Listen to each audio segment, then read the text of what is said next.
7 o'clock, and I'd like to open the September 30th school committee meeting. This meeting is being held virtually through Zoom.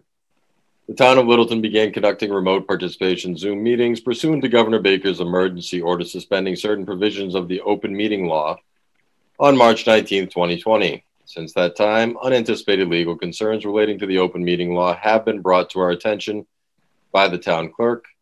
Those concerns were supported by the Attorney General's office and confirmed by town council. One concern is that the chat function allows a parallel text conversation to a board's public meeting. Chat is essentially running commentary that is occurring but is not moderated or followed by the chair. All participants and listeners may not be aware of comments being made because some meeting participants join by phone and do not see these conversations.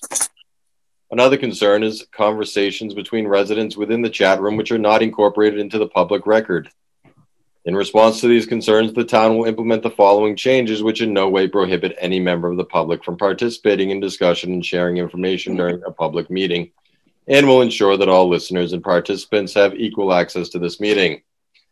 People that join the Zoom meetings are set so their microphones are muted. If you called in by phone, please use *6 to mute or unmute your phone.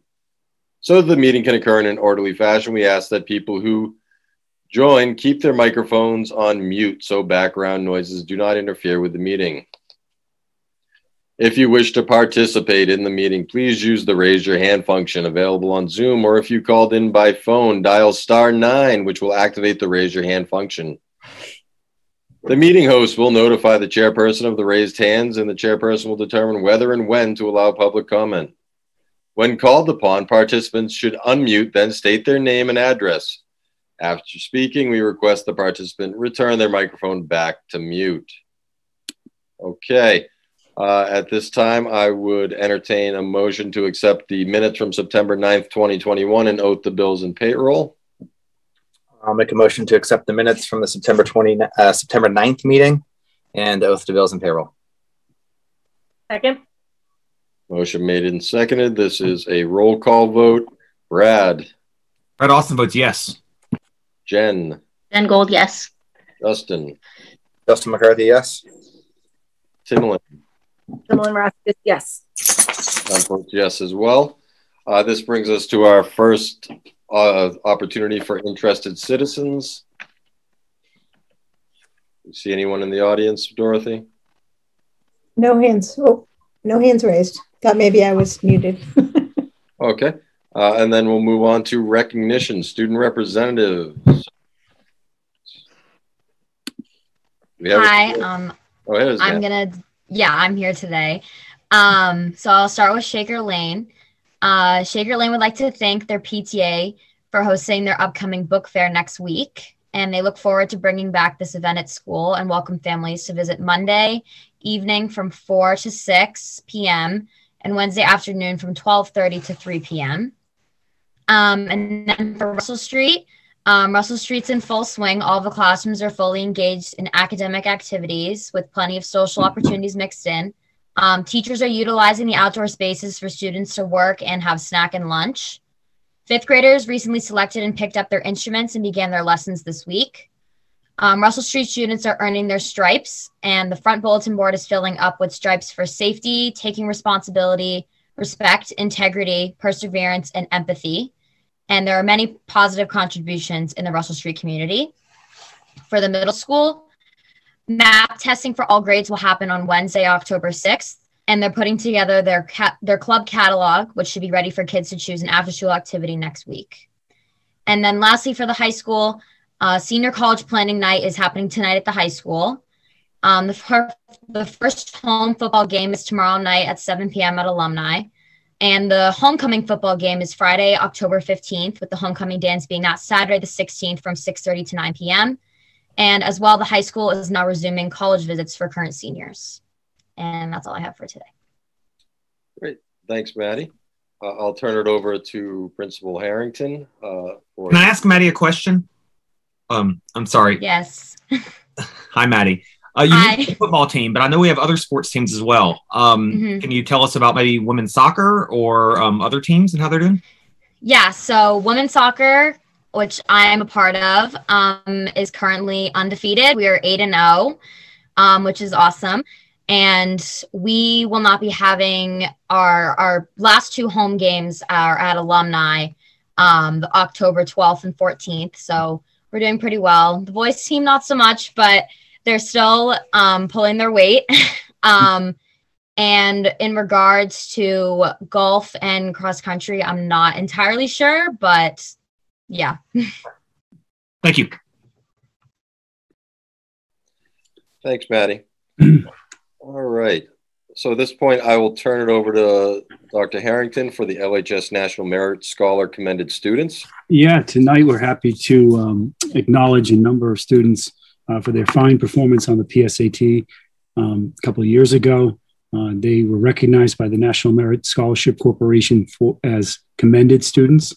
And tonight, it's my privilege to announce the recipients of this special recognition: Peter Holland, Emma Latandre, Cameron McLeod, Akshaya Naparamesh, Veronica Nikiforova, Monish Petty, Emmy Richards, Ben Ryder, Gabe Silks, Martina Smith, all named as commended students in this year's National Merit Scholarship Program. In addition, Cameron McLeod received a special recognition as a semifinalist, so he continues in the program. So we're excited to honor all these students. Commended students throughout the country are recognized for their outstanding performance, like I said, this is on the 2020 PSAT. And those being named commended students have demonstrated outstanding potential for academic success. And this recognition helps to broaden educational opportunities, and we encourage them to continue their pursuit of academic success. Great. Thanks, Dr. Harrington. Dr. Clenchey, do we have any other recognitions before we move on to old business? Sure. Thanks, Matt. I have one. Just like to mention, Maddie's already covered it a little bit, that our fall sports season is off to a great start. We have 271 athletes within the middle school and high school, 8 teams, and 3 of our teams are undefeated. As Maddie pointed out, varsity girls soccer, and then we have varsity field hockey and varsity boys cross country. Our games, night games at Alumni Field, have been well attended. So thanks to the community for supporting our athletic program. Great, thank you. Moving on to old business. We have, just a reminder, we have a Mass School Committee Joint Conference 2021 taking place November 3rd to the 6th. I believe, Timlin, are you going to that? Yes, sorry. I'm still trying to figure out how to unmute myself on this. Yes, I am planning on going. All right, so Timlin will get us all the information on that once it happens and come back, I'm sure, with a wealth of knowledge. Okay, moving on, presentations. I'm going to turn it over to Beth Steele for the NWA MAP growth assessments. NWEA, sorry. What? NWA was a group in the 1980s. NWEA. Very different presentation, I imagine. Yeah, probably. So I'm going to stick with the NWEA version of this presentation for this evening's purposes. So NWEA is the Northwest Evaluation Association, and we use their MAP growth assessments, so the measures of academic progress. So in tonight's presentation, we have 5 major questions that we're going to Steve, if we can go to the next slide, please. I'm creating an echo. I don't know. Okay, we'll try again. All right, I think we might be better now. So 5 major questions that we're going to answer in tonight's presentation. What are MAP growth assessments? How are MAP growth assessments scored? How has the pandemic impacted our students seen through MAP growth assessments? What do the reports and data actually say? And what are highlights and takeaways of these assessments? So on the next slide, we'll jump right into question number 1. What are MAP growth assessments? So MAP growth assessments they're used to measure what students know and inform what they are ready to learn next. And they do that through dynamically adjusting to the students' responses on each question. So it really creates this personalized assessment to measure their performance accurately. So it is a interim assessment that is given 3 times a year, once in the fall, once in the winter, and once in the spring. They're web-based assessments and computer adaptive. So computer adaptive being that it's not standard that every student receives the same test. The answers that the students provide then indicate which question they will get next. So if they get a couple questions right, the questions will start getting a little bit harder. And so it reflects to figure out where the student is performing. These assessments are grade level independent, and we'll talk more about that in a little bit. They are multiple choice, drag and drop, and other types of questions are on the assessment, and they are aligned to state learning standards. So some key features of the MAP growth assessments are that they provide valid longitudinal data based on an equal interval scale, demonstrating academic growth over an extended period of time. They also provide real-time data on student mastery and achievement on a standards-based content, allowing us to really link to the instruction and learning targets and interventions that students may need. And so even though NWEA, the MAP growth assessments are technically an untimed assessment, our students should be able to finish it, depending on the level and where they're at around 60 minutes. We find that some take a little bit longer and some take a little bit less time than that. But it is expected that students will not be able to answer every question correctly. They're purposely given some difficult questions to see where they can reach to. So that leads us into, how are these MAP growth assessments scored? They are scored using they measure growth and achievement on a RIT scale. And so RIT, R-I-T, stands for a RASH unit scale, and it's an equal interval scale. So it's like feet and inches on a ruler. So you can see the bottom right has a picture of a young child, right? And the young child is measured up against a measurement stick there and measuring about 4 feet, right? So it doesn't actually matter this child's age or their grade. They can go year after year to that measurement stick, right? The measurement stick stays the same. So that's like the RIT scale for the MAP growth assessments, is that scale remains the same and stable over time. And it allows us to accurately measure performance, regardless of whether the student is at, above, or below grade level. And it also really allows us to follow the growth of the student. And so the RIT scores range from about 100 to 300. So when we look at the RIT scores, which we'll do shortly, they will be between that range of numbers. On the next slide, we have the 2020 national norms. So NWEA recently re-looked at how the students were doing at grade level nationally and just adjusted their norms. And so when we are looking at this year's results, we are comparing the results of our school, our district, to these national norms that I'll refer back to when we have the actual data on the screen. On the next slide, we'll tackle question number 3. So how has the pandemic impacted our students through MAP growth? So if you remember back to 2 years ago, the 1920 school year, we started off like a typical school year. We had the fall assessments, we had the winter assessments. And then I think we all remember pretty vividly, March hit, COVID started, and we did not do the spring assessments that year. So we were not able to track the full growth of a full academic year because we did not do the spring assessments. However, that summer, NWEA adjusted their practices and allowed and created for remote testing. So come 2020-2021 school year, this past school year, we were able to complete the fall assessments, the winter assessments, as well as the spring assessments to see where our students were, where they were ready to go next, and growth for an entire academic year.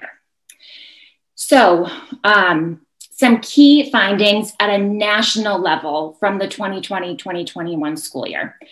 on average, NWA found that students did make learning gains in the 2021 school year in reading and in math. However, the 2020-2021 outcomes were lower relative to historical trends. This is not surprising because it was during a pandemic, right? There's a lot of things happening. Nationally, they found that gains across the 2021 school year were at a lower rate, especially between winter and spring. So the learning in the second half of the year was a little bit slower than the learning in the first half of the year. And they assessed that by growth. So there was a little bit less growth in the second half of the year as there was in the first half of the year. And nationally, students ended the year 8 to 12 percentile points lower than a typical year pre-COVID in math and 3 to 6 points lower in reading. Now, when we look, that's national data, right? When we bring that really local and we look at Littleton, we see a lot of the same takeaways that happened nationally. So compared to Littleton, we did see growth of students and making learning gains in math and reading. The outcomes, however, were lower relative to pre-pandemic trends. There were gains, as I just said, but they were at a lower rate. And just like the national, we saw that it was a lower rate in the second half of the school year than the first half of the school year. And for us in Littleton, students ended the year with an average 8 percentile points lower than a typical, by typical, we're talking a pre-pandemic school year in math, and 2.6 points lower in reading. So with that knowledge, we can dive into our local data on the next slide. Beth, if I can interrupt just for 1 second. So those, the 8% and the 2.6%, those are across all grade levels? Yes. Okay, thank you. Yep, no problem. And nationally, those numbers were across all grade levels. Gotcha, thanks. Sure. So when we dive into our local data, this is what we see. So we'll start with our grade 2 students at Shaker Lane. Our MAP growth is taken starting in grade 2. They're our youngest learners that take MAP growth. And last year, we actually went through grade 11. Our grade 9, 10, 11 took reading last year. They did not take math, so just reading. So when we look at our Shaker Lane results, we see here that on the left side of this table, we have the grade level and the subject area together. The next column is the fall 2020 mean writ. So that score was taken in the fall, October-ish of 2020. So this is when our students were coming back into a learning environment after having a rocky spring of the pandemic just starting, summer, and now we're getting back into either a full remote or the hybrid situation. The next column over is the spring 2020 mean writ. So that is the score at the end of the school year where they were performing based on that RID scale. The next column is the observed growth. So we can see that in reading, our second graders started at a 186. They ended the school year at a 196.7. So we had an observed growth of 10.7 in reading in grade 2. The next column is the spring 2020 national norms. So remember we had that slide a couple slides back where we had the 2020 reading national norms and the 2020 math national norms. So I just pulled from that slide the proper national norm for this grade level and this subject area. So we can see that the spring national norm for grade 2, so this means that a typical grades 2 student is ending the school year at around a 185, right? A 185, 186. So we can see that majority of our students at the end of their second grade school year, or excuse me, typical grade 2 student is performing well above the national average. What's interesting here is that our typical second grade student was actually coming in right around where a typical second grade student nationally is ending their school year. And so we see that data for math as well. The last column is there, is the LPS average spring mean RIT. And this is the pre-pandemic, right? Because this was a big question of, well, how are our students performing academically in comparison to where they were pre-pandemic? It's comparing two very different things. With regards to the grade 2 assessment, NWA actually did a scale maintenance on the K-2 map growth assessment. And so what that means was that they just went all the questions possible. They re-looked at them, they re-evaluated them, and they reassessed their RIT scale equation for each question. And so the assessments that were previously historically done in the second grade are now not comparable to this new assessment. So we're not able to provide, the number wouldn't mean anything. It wouldn't be valid. So for grade 2, that is left blank, but we're going to see that filled in for our other grades because the other assessments did not have that same scaled maintenance that our grade 2 assessment had. Okay, so on the next slide, thanks, Steve, we have our Russell Street data. So here we can see it's the same chart for our grades 3 through 5, reading and math. On here, again, you can see where our students started in the fall, where they ended in the spring, the observed growth, and then in comparison to the spring 2020 national norm. So you can see that our students made gains. We had observed growth in all areas in the grade levels at Russell Street. Our spring scores are above the national norm, which at this point with the way our historical data has shown, we would expect.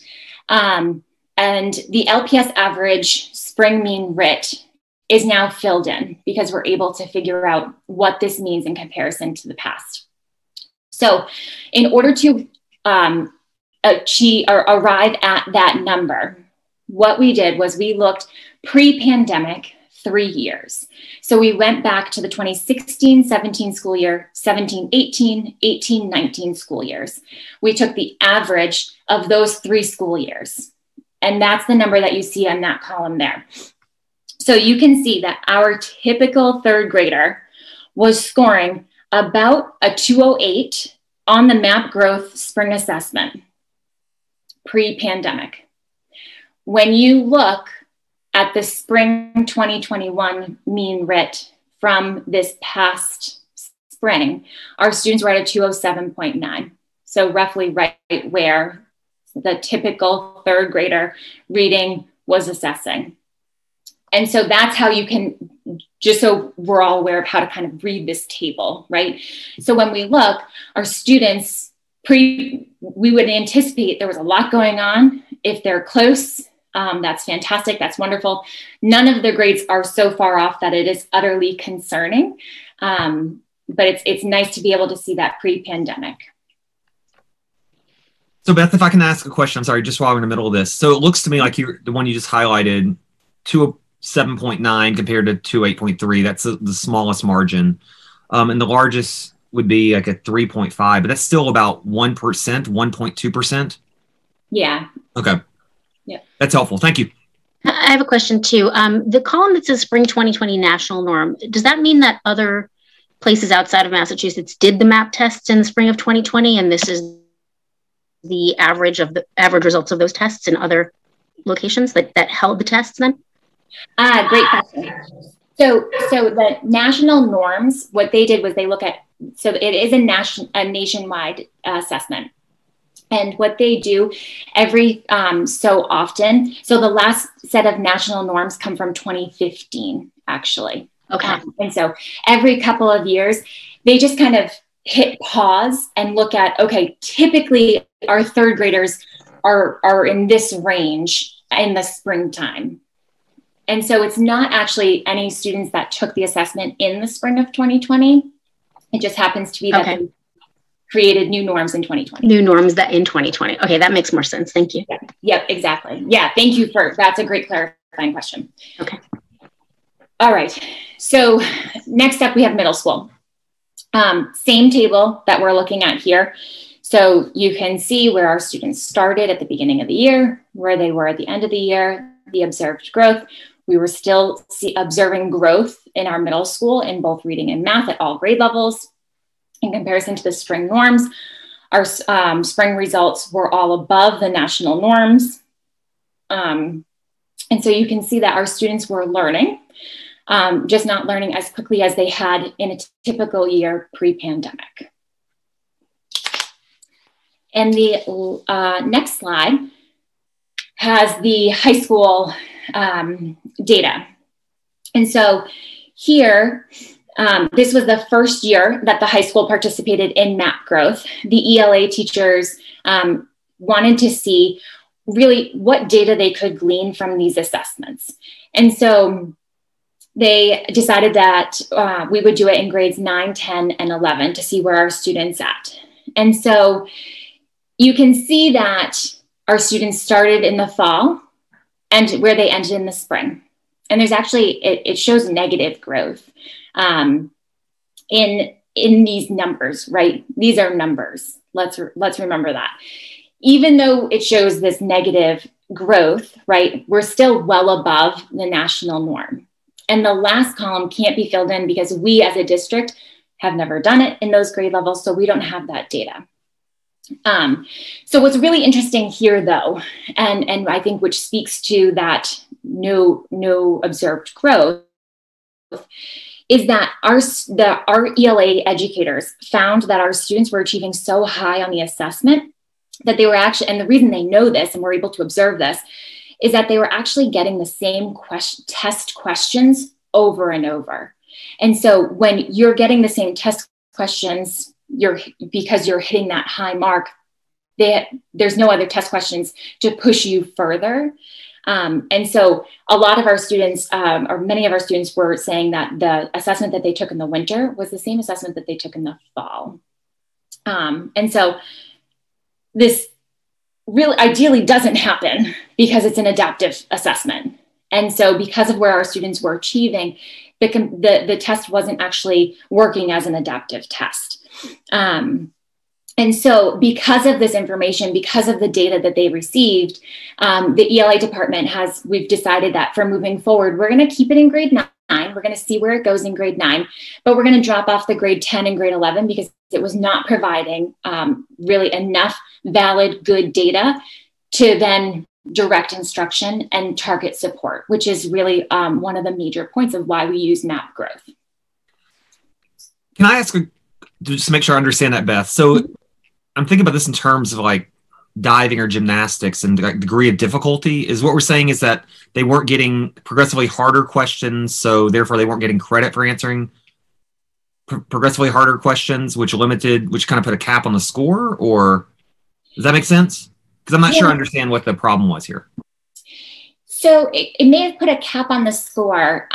It also, I think, impacts the way the student takes the assessment, right? If you're informed, the test is going to get harder based on your responses, and the test not getting harder, you're actually seeing the same question over and over, then as the taker of the test, you start to question, what are we going to get from it? Sure. So I think that played a role into it. Thank you. Sure. Okay, thanks, Steve. So the last question that we're going to tackle for this presentation are what are the highlights or takeaways of the 2020-2021 MAP growth assessments?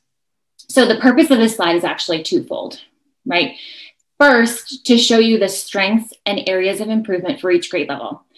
This slide is shown by grade level, but each educator can actually break it down for their class as a whole, and then actually for each individual student to be able to identify what the needs are of the individual student to actually target the instruction or provide support that's needed based on the data.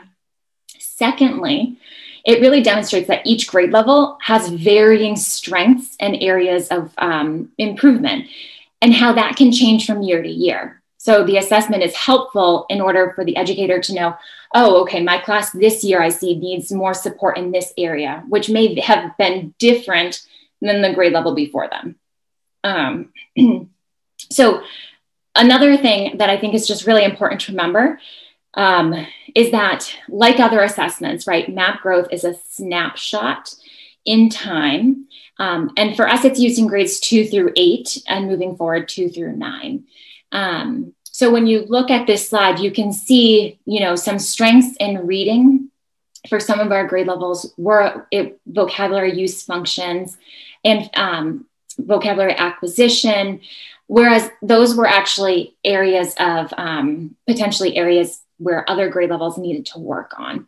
And then with regards to math, right, measurement and data, geometry, statistics were strengths for some grade levels, and for other grade levels, there were areas to work on. So what's nice about this is that we're able to really dig in and see at the class level, individual level, in order to support teachers when they're creating lessons to really target what the students' needs are. And lastly, on the next slide, just a couple of other takeaways. Is that MAP growth assessments are, like I said, they're momentary snapshots that provide current data and information to pinpoint instructional areas that individual students are ready for, whether they are on, above, or below grade level.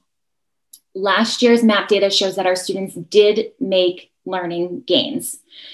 So our students are still learning, right?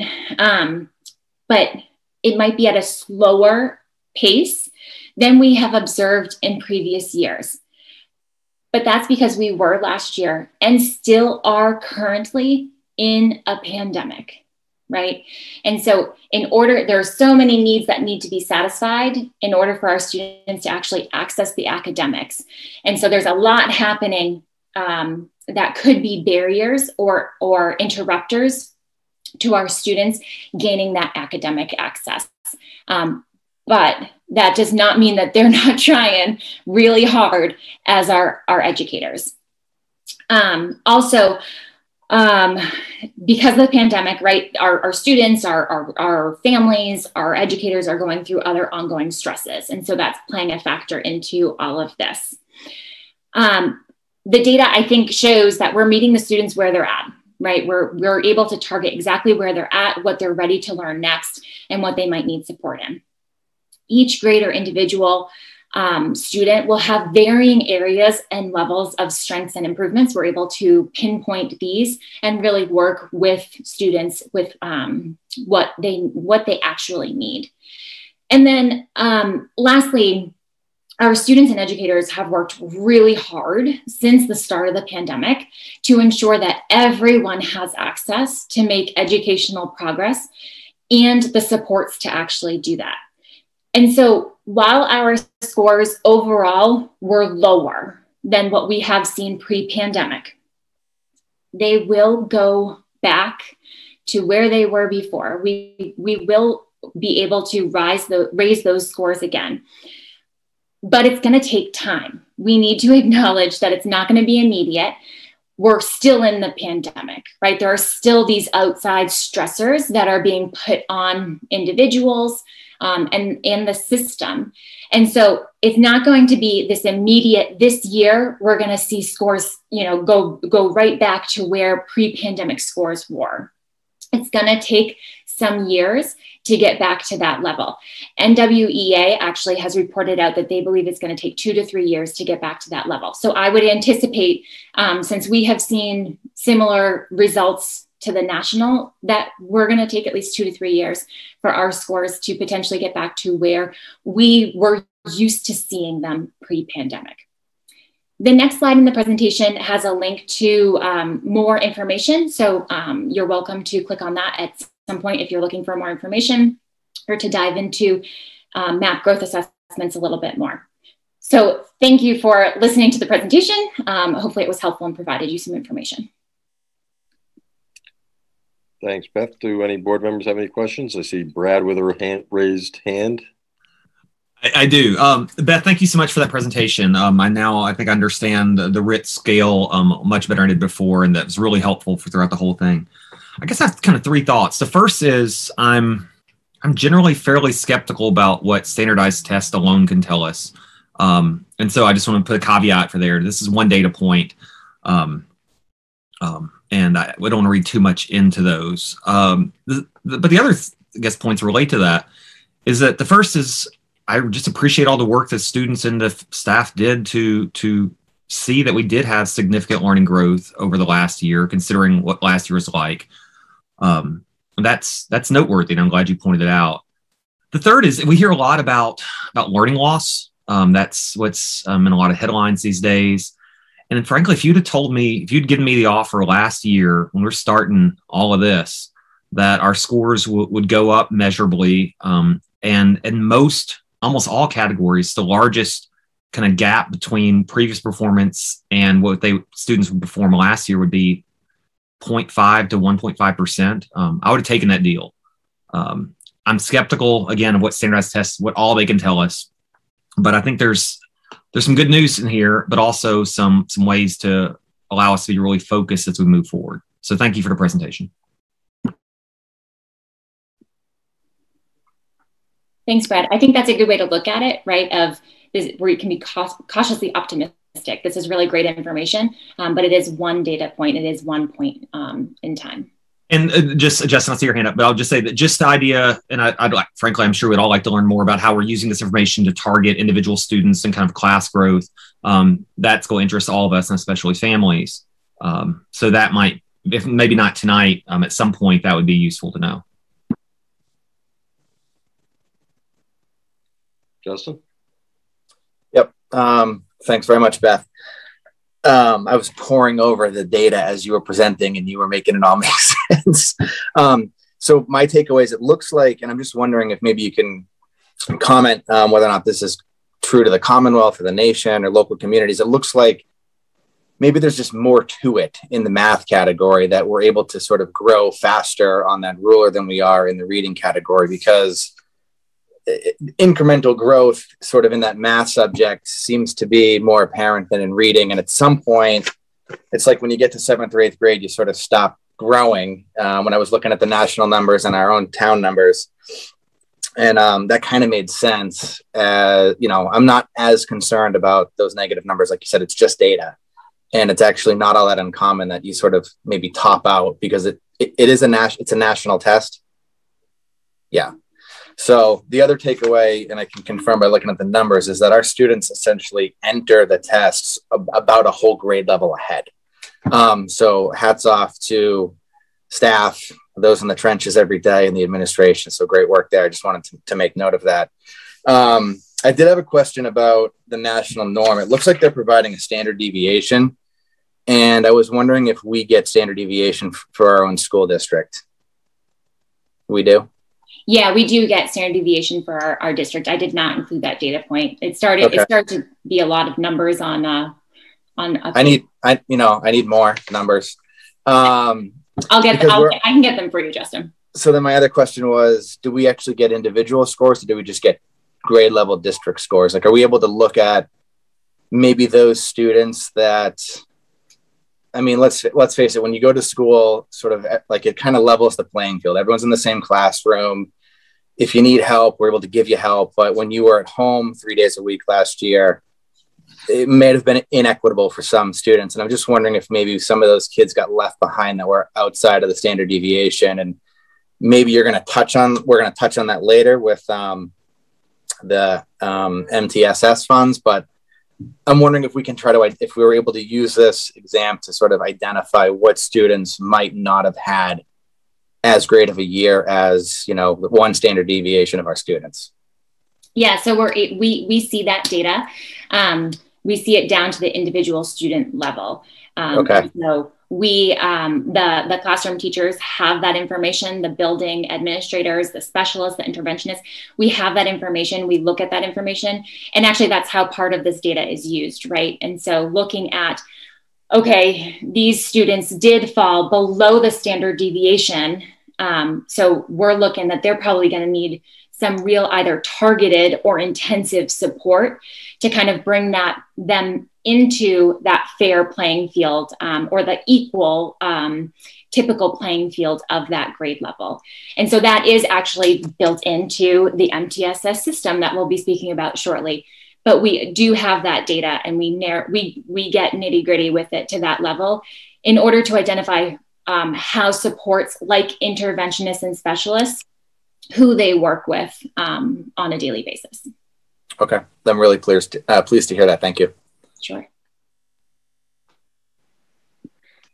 Any other questions? Yeah. Hey, can I, thank you, Beth. That was really, really helpful. I just want to say, I think it would be useful to get this same comparison over the school year, across the school year, whether it's a presentation by you or just sharing out the data. I think the presentation was really helpful and clarifying. So I feel, as Brad and Justin both said, kind of relieved to see these numbers. And I think it would be great to track this carefully over the next couple of quarters, or, trimesters, if you will.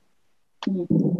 So that's something that we definitely do, because it sometimes we adjust our supports and our interventions based on this data, right? Because we might have someone who was an individual who was scoring below that standard deviation, and then they take the winter assessment and all of a sudden the child is flourishing and at a typical grade level or maybe even above. And so we make those adjustments. So we certainly look at this data as the year progresses.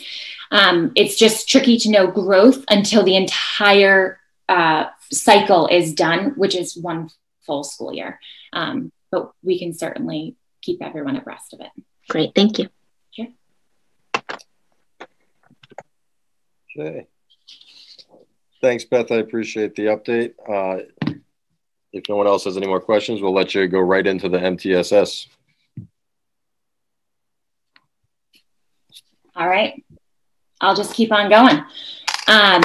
So MTSS, multi-tiered system of support. At our last meeting, there was a request to kind of dive into this a little bit and really explain what is MTSS. And so a couple of definitions of what MTSS is.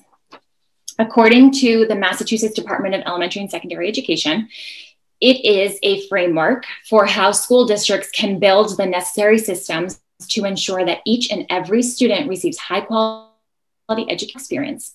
It is designed to support schools with proactively identifying and addressing the strengths and needs of all students by optimizing data-driven decision-making, progress monitoring, and the use of evidence-based supports and strategies with increasing intensity to sustain student growth.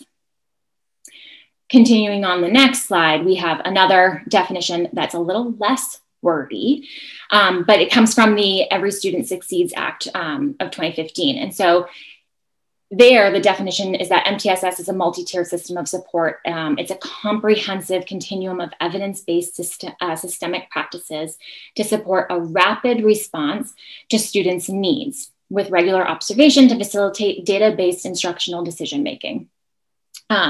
So Harlicker, who's a researcher at the National Center on Intensive Intervention at the American Institutes for Research, describes MTSS with 6 key tenets. And these are somewhat easier than the definition. So the first one is that all students are capable of grade level learning with adequate support. The second is that MTSS is rooted in proactivity and prevention. The third is that the system utilizes evidence-based practices. Fourth is that decisions and procedures are driven by school and student data. The fifth is that the degree of support given to students is based on their individual need. And the sixth is that implementation occurs school-wide and requires stakeholder collaboration. So you might be thinking to yourself, if we can see, go to the next slide. Great, Beth, definitions. But what does that really mean, right? Sometimes we hear these very wordy definitions and we're like, I still don't get it.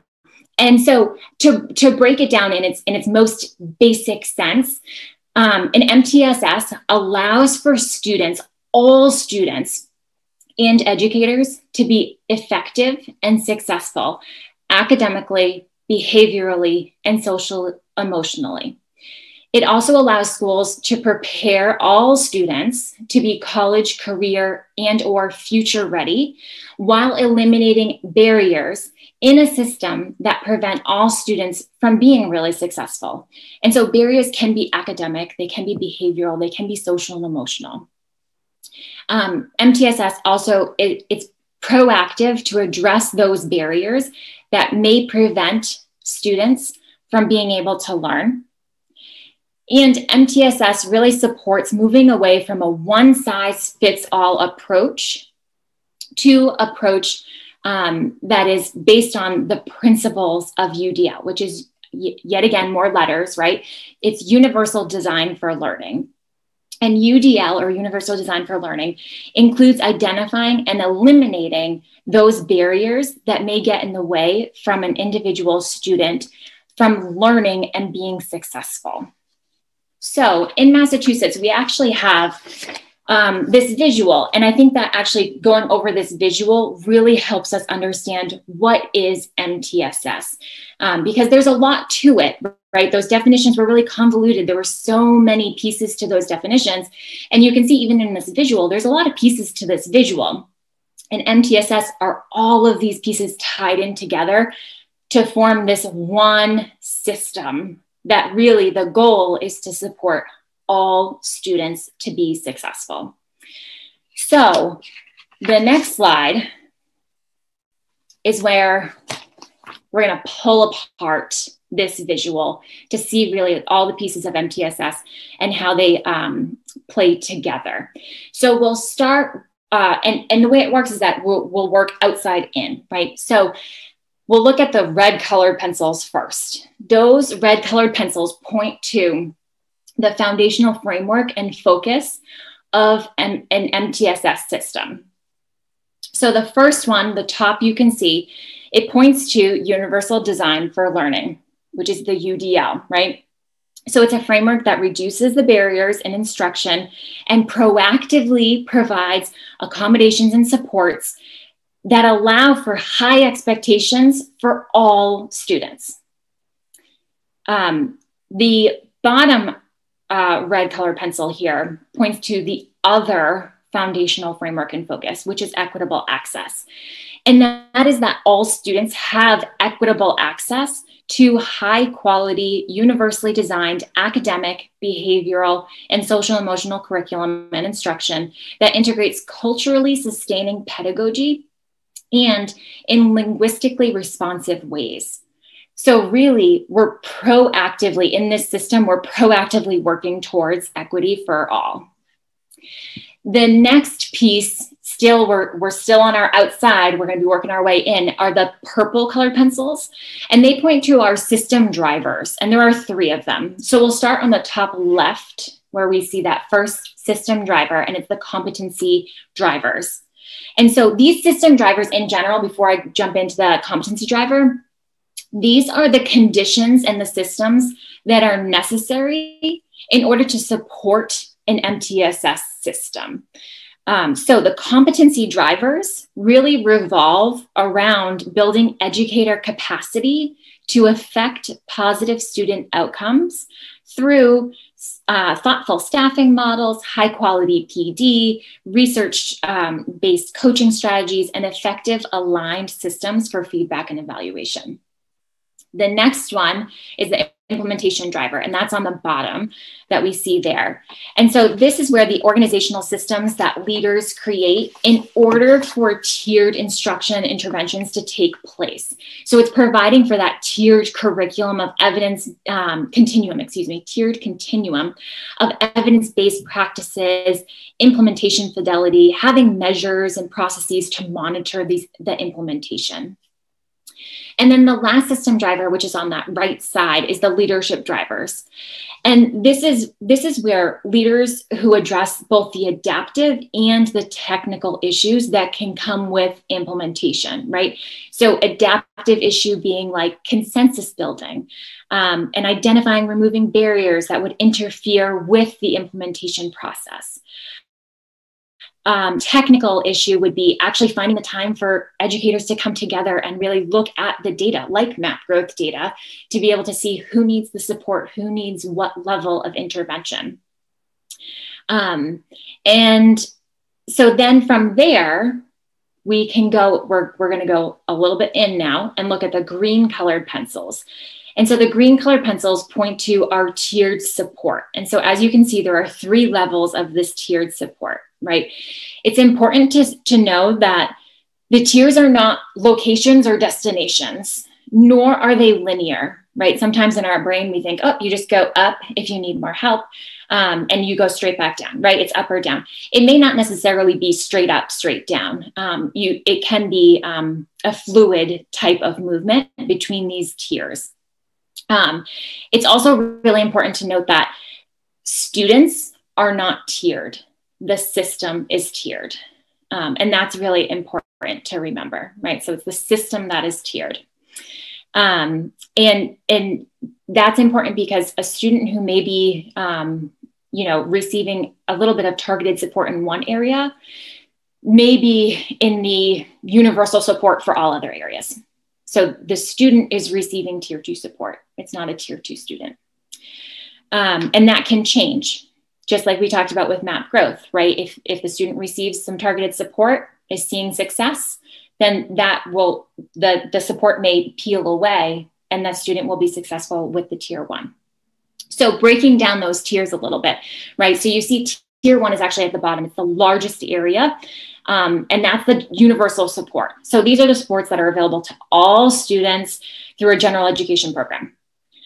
The next level of support, we go up one, is that tier 2, the targeted support. These are supports that occur in addition to the supports that are provided in tier 1. So these supports are generally done in small groups, and they include additional opportunities to practice the skills necessary for core instruction or strategies or enrichment. And then we see that third tier of support, right? The top one, that is the smallest. And that is where we see the intensive support. And so this is just more intensive support.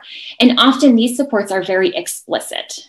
They're focused interventions that occur either individually or in very small groups. And it's important to note that tier 3 is not synonymous with special education. We may have a student with a disability that does not need tier 3 support. And the other way around, we may have a student without a disability that may need tier 3 support. So it's important to realize that any student can have received these supports at any level. And so our final piece to this visual here are the yellow colored pencils. And those are the focus areas. And so to optimize student success, we really must address academic, behavioral, and social and emotional needs of all of our students through a tiered system of support. And so if we start with the academic, this is referring to the design of academic instruction and how it should allow for students equitable access to grade level standards and they're an entry point that is accessible to them, that student.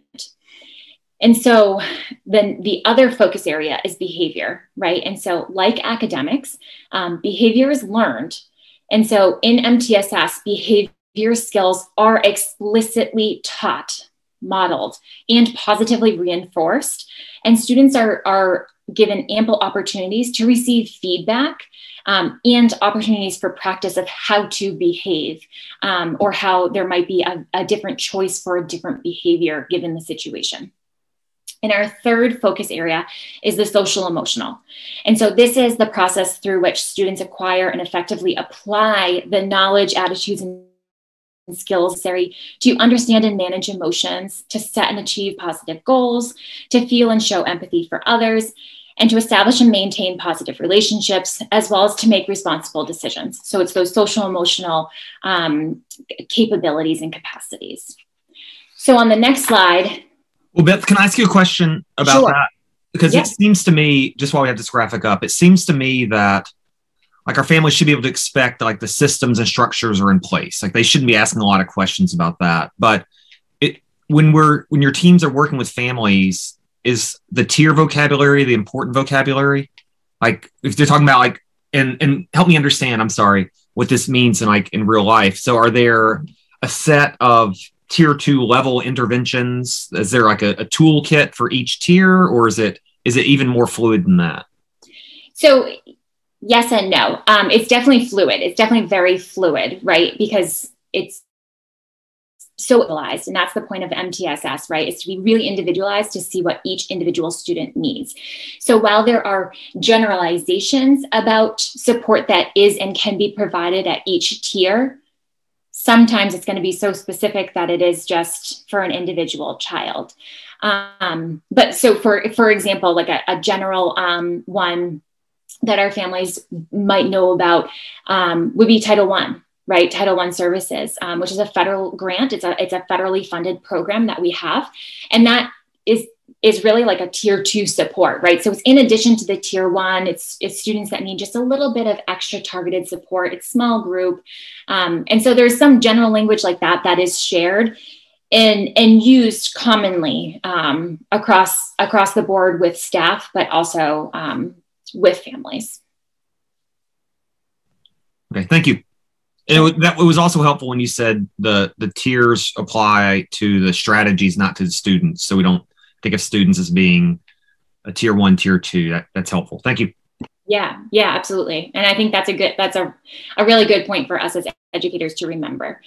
So on the next slide, it's the visual again. I just took those colored pencils and all the labels off again, right? So you can see the visual now after having that explanation of seeing it, actually looking at just the visual again, and you can kind of see after hopefully the explanations of how there are so many pieces, but they really do all work together to create this system of support so that all of our students can feel success because that's the goal. That's what we want.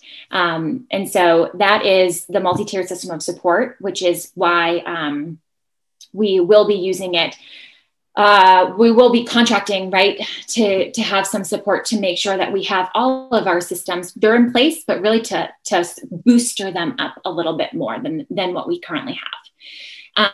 So on the next slide are the more resources and explanations, as well as where I took information from in order to create this presentation for everyone. So if you have more questions, if you're looking for more information, I would highly recommend those resources that are linked in the slideshow. So I hope that helps explain some of the questions that we had about MTSS from our last one. Thank you. Any questions before we move on? I just had a quick question. So Beth, thanks again. That was pretty helpful since it was, I think, a new topic to many of us. So last school committee meeting, I think what raised the question for the deeper dive was we allocated 42% of our $357,000 of SR2 funds, which is, it's 150 grand. Can you, I mean, high level, are there anything in particular that comes to mind that we're implementing differently, that we're putting the 150 grand towards? Like Jan, I'll give you credit to use your term earlier, like what's the net new in this topic so that we can feel good about where the $150,000 is going? So it's going to be used across the board for MTSS, right? There's a lot of pieces to it. And so what our idea to start is to bring someone in who their expert, their bread and butter, their jam is MTSS systems, and do kind of a needs assessment of looking at our system as a whole. Where does the expert see gaps? Where does the expert see inefficiencies that we can improve upon? And going back to kind of what Brad was saying is that are there areas in which we can maybe make some items more formalized that aren't necessarily as formal as they could be at this point in time? And so really bringing in someone to bootstrap this support so that we aren't necessarily, we're providing the support at the tier 1, we're boosting that tier 1 support. So that way, when our students do need targeted or more intensive, they've already had that really strong boost from the beginning. And so kind of just looking at every tier in and of itself to see if there's anything within individual tiers that also need that boostering. So I'm sorry, to piggyback on that. So is this a conversation about curriculum, about pedagogical strategies, about resources? Is this the kind of conversation we expect to have with this consultant among our teaching staff? So it is about pedagogy and pedagogical practices, but it's not just academics. And I think that's what's important, right? MTSS is a system that is beyond, because we need to realize that in the 21st century, we're teaching, right, the whole child. We're certainly teaching academics, and that is a major part of what we do. But like I indicated during the MAP growth presentation, there are certain basic needs in life that need to be met before anyone can access academics. And so that's part of this conversation too, with our consultant of, do we have the best behavior supports in place? How can we improve those behavior supports so that way they're kind of settled or supported, maybe at a younger level, so things can be a little bit smoother as the student progresses. One more follow-up question, and I know maybe something we're getting to later with the school improvement plans. Part of what you said was access to the curriculum, people feeling comfortable in schools. Can this overlap some with DEI initiatives and making a more welcoming school environment as part of the social emotional growth? Is this part of that? Sir, it certainly is. So part of that major focus, right, that a building block or a foundational block of MTSS is equitable access. And so that directly ties into the DEI work that we're doing. That's continuing and ongoing. Thank you. Yeah, thank you. Any more questions? Matt, I have a couple things to add. We've given you a lot of information tonight to think about. We've simplified it as much as we can. As all of you are aware, it's a very complex process when we look at educating the whole child. The MAP testing is part of the puzzle. It's one assessment given in a time frame. It doesn't mean that student would test out at the same level the next day, the next 2 days. That assessment, accompanied with teacher developed assessments, standardized or grade-specific assessments, individual teacher assessments, creates a package of what our students learn and achieve during a year of learning. MAP assessment in particular is valid at the beginning of the year, mid-year, and the mid-year, it's really an internal assessment for teachers to modify their strategies to meet individual student needs. The power of MAP testing really becomes apparent at the end of the testing period for the entire year. That middle test is a check and balance for teachers to make sure that they're implementing pedagogy and instructional strategies that are as effective as possible for the students that they teach. One is no better than the other. What's nice about a standardized assessment is it gives you comparisons nationally, and actually MAP testing is international. It's not just nationally. It's used by some other countries as well. So I wouldn't want anybody this evening to leave here thinking that one assessment is the only assessment that's meaningful, because that's not true. It's a multitude of assessments that are meaningful to help us determine what children need and help them reach their maximum potential. We injected MTSS into the process because they're intertwined. And to put this somewhat complex puzzle in a more simplistic manner, the tiered system of MTSS to help students is really preventative from students having to be placed on an IEP. The stronger the MTSS system is within our schools, within any district, the lower the identification rate for students on low-level IEPs should be. And any district is always interested in utilizing the least restrictive environment to educate their students. So I hope that puts it in a little better perspective. We are anxious and excited to bring in an expert to work with our staffs to increase their toolbox, which means more professional development for our staff, identify proven strategies that work with our students so that we can catch students early on, so that we can keep them on the regular education pathway and keep them, with grade equivalent curriculum or above. So that's part of what we're doing, and that's why we we presented a lot of information to you tonight, because if we would have teased it out between two presentations, I don't think it would have intertwined as well as it did tonight. Thanks, Kelly. If no one has any more questions, I'll move on to Steve. Mark is going to give us a finance update.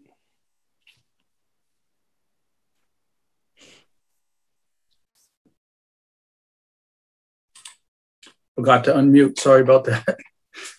Good evening, everyone. Again, I apologize. My slides are all in black and white compared to everybody else's, which are brightly colored and everything. So I'm sorry they're aesthetically boring, but these are system reports and I can't control the colors. So I'll start with this slide. So here's our, this is our standard report that we provide. This is the 2022, the current year budget. We remind everybody, we break our budget down into cost centers. We have 8 cost centers. So for instance, Department 310 is regular education. It's $8,869. And I'll refer to that number back again in a few minutes. Again, there's no surprises here. It's kind of early in the year. It's only our year starts in July, but our real expenses, once the academic school year hits, is really starts in September. That's when we really start expending a significant amount of funds for teacher salaries and supplies and things like that, operating costs, as the colder weather gets here. While this is through September 28th, the month just closed. It hasn't closed yet, actually. It's only the 30th. So, we at least wanted to explain again what the cost centers are. So we run 8 cost centers, and those are the cost centers. Also in the packet, just as a way of a little bit deeper dive, the cost centers are broken up into different categories: regular education, special education, student and staff support, other instruction, system administration, school administration, transportation, and facilities. And I won't go through every line here and every description, but you can see on this page, you can see the major categories that are in each of those cost center reports. If you have questions on that, I'll answer questions before I move on, and we can come back to it. I referred on this slide under the budget to the regular education budget of $8.8 million. And what we'd like to do is just dive into a little bit more just of that cost center tonight, and we'll break down some of the other cost centers in the future months coming up. So that $8,869,000 in cost center 1, which is regular education, you can see it's really made up of 5 different categories. And again, all of our categories, all of our accounts, and we have over 1,700 line item accounts in our budget. And these accounts have to follow DESE guidelines for functionality code, department codes, and things like that. So we have to follow specific DESE guidelines.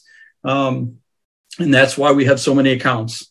But you can see that $8,869,000 is really made up of 5 different buckets. We have professional salaries, we have other salaries, we have contract services, we have supplies and materials, and then other miscellaneous expenses that are considered regular education that really don't fit into one of the other categories. You can see that number is relatively small, so I'll ignore the $7,000 for tonight. The bulk of the dollars in this regular education account are really professional salaries. You can see that's $8.1 million out of the $8.8 million. It's, I don't know, 92% of that number. The other significant portion of that is other salaries. Those other salaries are made up of our substitute costs. We have both daily substitute costs as well as long-term substitute costs. If a teacher goes out on a leave and we have to hire a long-term substitute, that's where we charge them into. And then the other line that's in there, the other expense that's in that other salaries is our teacher aides, our classroom aides for regular education that are under that line as well. Contract services are just that. The contract services, copiers, supplies, copier equipment, and things like that. Those items that we have an equipment contract on or a service contract on. And then the supplies materials is just that. It's supplies materials. Again, so this is district-wide. These are for all 4 schools. So the $171,000 for supplies materials is distributed across all 4 schools. And that's basically what makes up that cost center 1, that regular education line. Again, all of our account numbers follow DESI guidelines as far as how we have to report things and what set categories, so that when we file our big end of the year report at the end of the year, the Department of Education is trying to standardize all the accounts across the state, so that when you compare one district to another, they're all similar costs. Not everybody uses the same cost centers, but we have to use the same function codes. So that's kind of in a nutshell where our budget is. So again, our budget right now, it's a little early to really get into where we're at for this year with the budget. There's no surprises again this year. Again, at this point in time, it's still a little early. So that's that. I'd be glad to answer any questions or provide additional information if needed. And we will get into the other cost centers. We'll probably do one cost center each month and just try to dive into it a little bit and explain a little bit more what's involved in that cost center. Be glad to answer any questions, and thank you. Steve, it's Justin. I have a question. I'm racking my brain. What is that column? ENCREQ. I'm sorry. I meant to explain it. That's encumbered. So that's open purchase orders that we've generated in the system that have not been filled. So it's equipment we've ordered, supplies that we've ordered that they haven't been delivered. We haven't closed out that purchase order. Is that 28,000 in the supplies and materials, any COVID related material, or is that just regular school day-to-day stuff? It's probably day-to-day stuff. I don't believe there's any COVID supplies that we're charging into the regular education budget. That would either come out of probably facilities account at this point in time, or right now, if we're buying COVID related supplies, PPE and things like that, we're still able to charge that into some of the federal grant monies that we're receiving for those. Okay, thanks. Yep. Any other questions? All right, thank you, everyone. Thanks, Steve. All right, we're gonna now turn it over to Dr. Harrington and Mr. Everhart for some updates on their school improvement plans. I'm not sure who wants to go first. I think Jason's up first in the order of the slides. Okay. Yeah. Perfect. Give me just a second. I'll pull it up.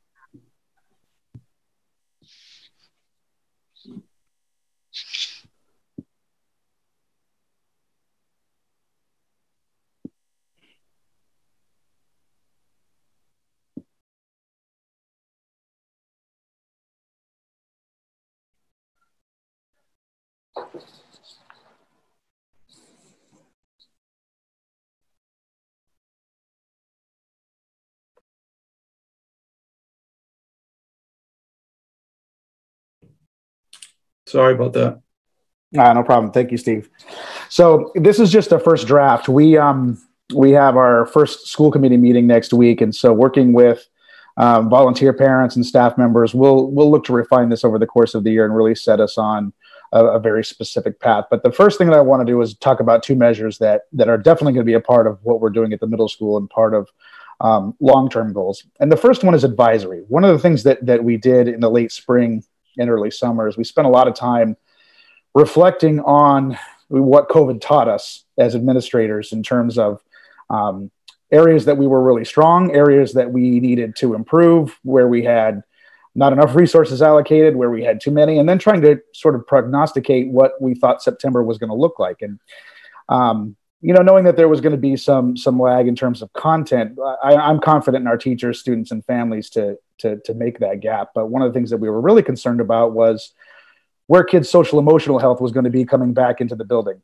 After a year and a half for some students having not been in a building, we have students in our middle school who haven't had a normal year, regular year since, third or fourth grade.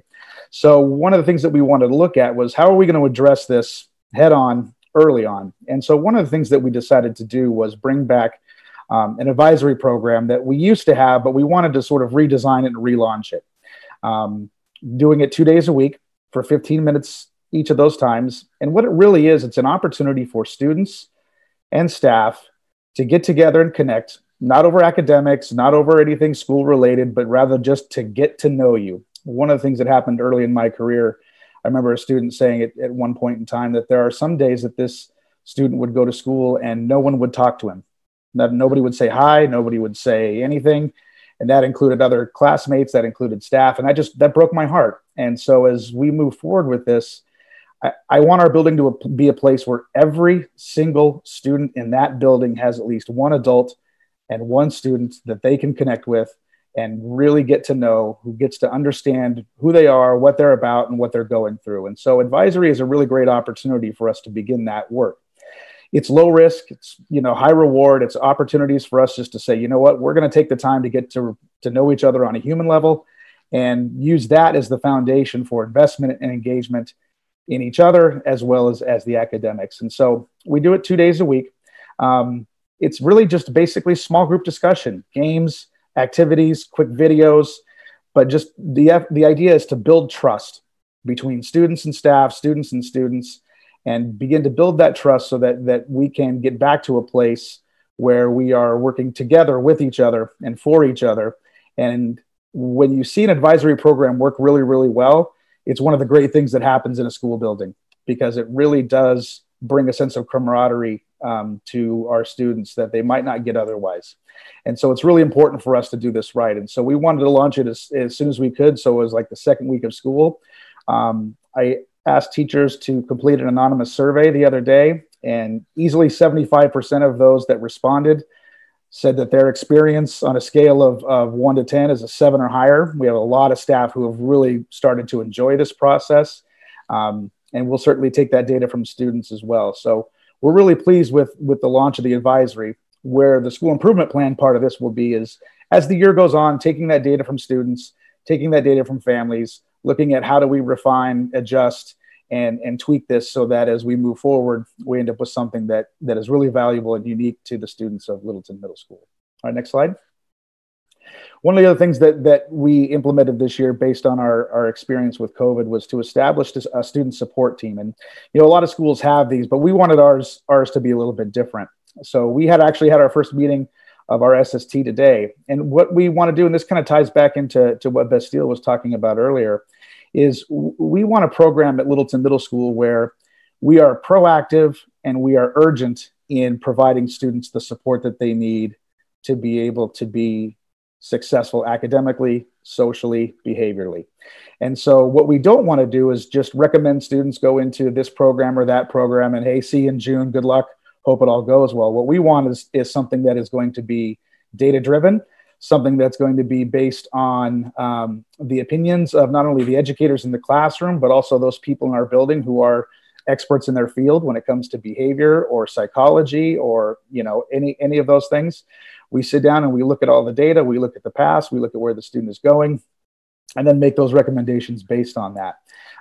What we are really hoping to do is create a fluid situation at Littleton Middle School where students can receive, tier 1, 2, or 3 level support, but have it be very responsive to where they are. Short term, let's then take a look at the data.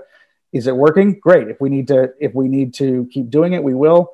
But the goal is to build independence through these supports so that students can then become responsible to themselves for their own progress. And so by identifying the proper support, by acting on it quickly, we can then have an opportunity to really target a student individually, target whole groups, and not have to wait too long for that to happen, so we can make it happen in real time. The other part that I like about it is it provides accountability, because now we have something, a document that then it's transparent, it's open, but it also puts upon us a need to have a resolution for something.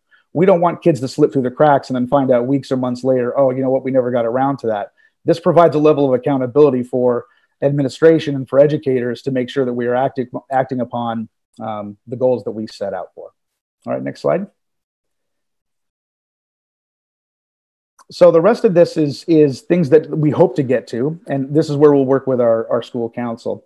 You know, some of these things we've already achieved, but we'll continue to look and refine. Other things, some of these are things that we'll see that that we hope to maybe add over the course of the next year. We finalized our modified block schedule to allow for advisory, so we changed the schedule to create that time and making it more equitable for all educators to have roughly the same time in teaching.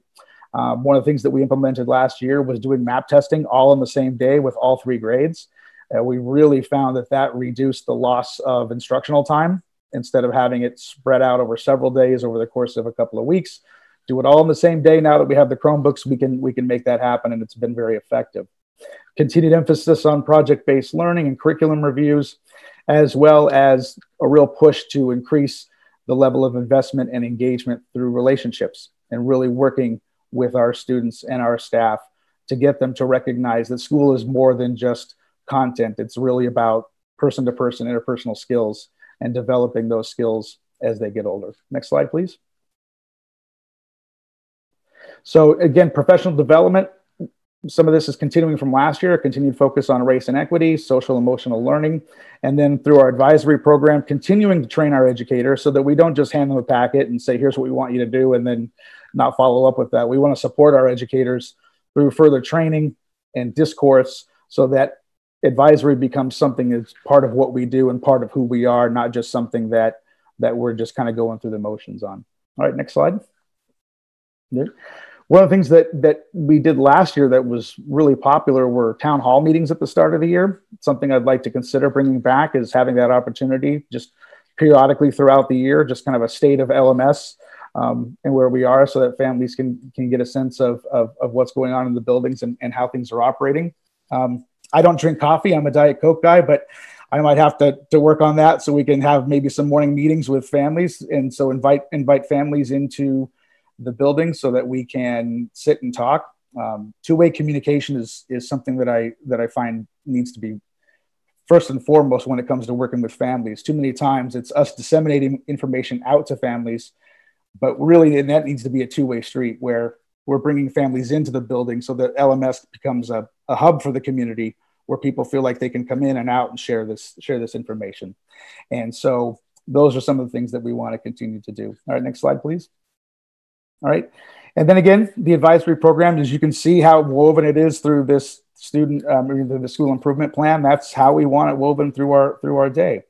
And we'll continue to do things like, some of the police and fire drills, but also getting back to some of the really fun traditions that we had at LMS, like our turkey trot that we would do just before Thanksgiving, bringing back, family events like volleyball night and cornhole. So also with an eye to saying, while we're largely through this, we're not there yet, but we want to have the opportunity for these things to happen as we move forward. So we definitely want to keep in mind how we incorporate some of those old traditions and new to help build our climate and our culture at Littleton Middle School. All right, next slide. And then finally, in terms of technology, I've had a couple of initial conversations with Julie Lord and the tech department. We have, for those that are unfamiliar, we have a dedicated makerspace in the middle school. A makerspace it's a whole classroom that is full of all kinds of tools and supplies where kids can make their thinking visible. They can create what it is that they're learning. What I'm wondering now is, as we move forward, is how do we take that and expand that? So while the creation is an important thing, the hands-on, the building, we also want to look at, can we integrate computer science into that? And specifically with the library, how do we reimagine the role of the library and the makerspace? And so one of the things that we want to consider is a coding program that would be available to all students. And so obviously we have students that are already interested in that, but how do we bring interest to the masses? And so something that we're going to begin to look at over the course of this year is how do we move the traditional library model, the makerspace model, to something that's a little bit more dynamic that allows for students to create not just physical products, but also something, on their computers, on their iPads or their phones. And so we're really excited about the direction that we're about to take Littleton Middle School. All right, thank you. Thanks, Jason. Any questions from board members? Brad? Turns out I have a couple, Matt. Thank you for that, Jason. I absolutely applaud the focus on advisories. Those can be the best things. They can also be kind of time killers. So I'm glad you're going to keep focusing on professional development and making sure people are doing it wisely. I wonder if you're talking about the importance of building relationships. I wonder if and since you're just starting them, will these always be grade based, or will they stay with an advisor as they move through? Like, will the sixth graders have a new advisor next year, a new group? How do you envision that working? Yeah, I've seen schools that will loop kids, and so they'll stay with the same advisor for all 3 years. There's value in that. I think there's also value in having kids connect with their grade level teachers at the same time, so that can happen. The kids will not stay in the same advisory groups; those will mix as the years go on. So in theory, by the time you get done with your 3 years, you've been in an advisory. These are small groups, 10 to 12 students each. Our flex block used to be 30 minutes long, and so what we did is we cut that time in half. And coming from a district where advisory was how the school was run, it was a 5-day-a-week program, but our advisory was 10 to 12 minutes. And I found as an educator that was just right. Anything less than that wasn't enough to get invested. Anything more than that, like you said, it becomes a time killer and you're slogging through. So we tried to find that sweet spot of 12 to 15 to 17 minutes where you could have a deep conversation, but not find that you're trying to fill time at the end. Sounds great to me. Can you, and thank you for that. Can you also just explain, just so I'm sure I understand, this is a process that's being drafted and implemented. It also being revised. Who's involved in that? You said, is it the school council? Who are the stakeholders involved? Yeah, so school council it's a Mass state requirement that every school have one. It is a group of volunteer families or parents that want to serve, as well as educators. So in this case, our school council this year has 6 or 7 parents on it, 3 educators and 2 administrators. And so together working, it presents all sides, right? So we're getting a sense of, what's important at home, what's important to our teachers, and what's important to administrators. And then trying to find that Venn diagram, that middle section where we can all agree that this is the direction that we want to see the school in. So it's all voluntary based, but it's one of the most important committees that anyone can serve on, because it really does shape the future of how school operates.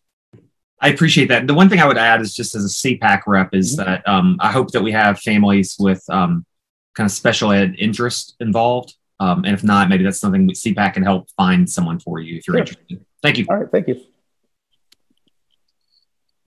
Any other questions before we move on to Dr. Harrington in the high school? Thanks, Jason. Appreciate it. All right, Dr. Harrington. Good evening, everyone.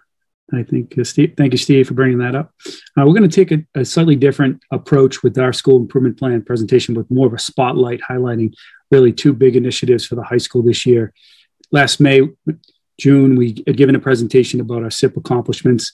And as Jason had presented and other school principals have in past years, there's a number of categories we always cover with our school improvement plans: professional development, technology, curriculum, assessment, and so on, as Jason just presented.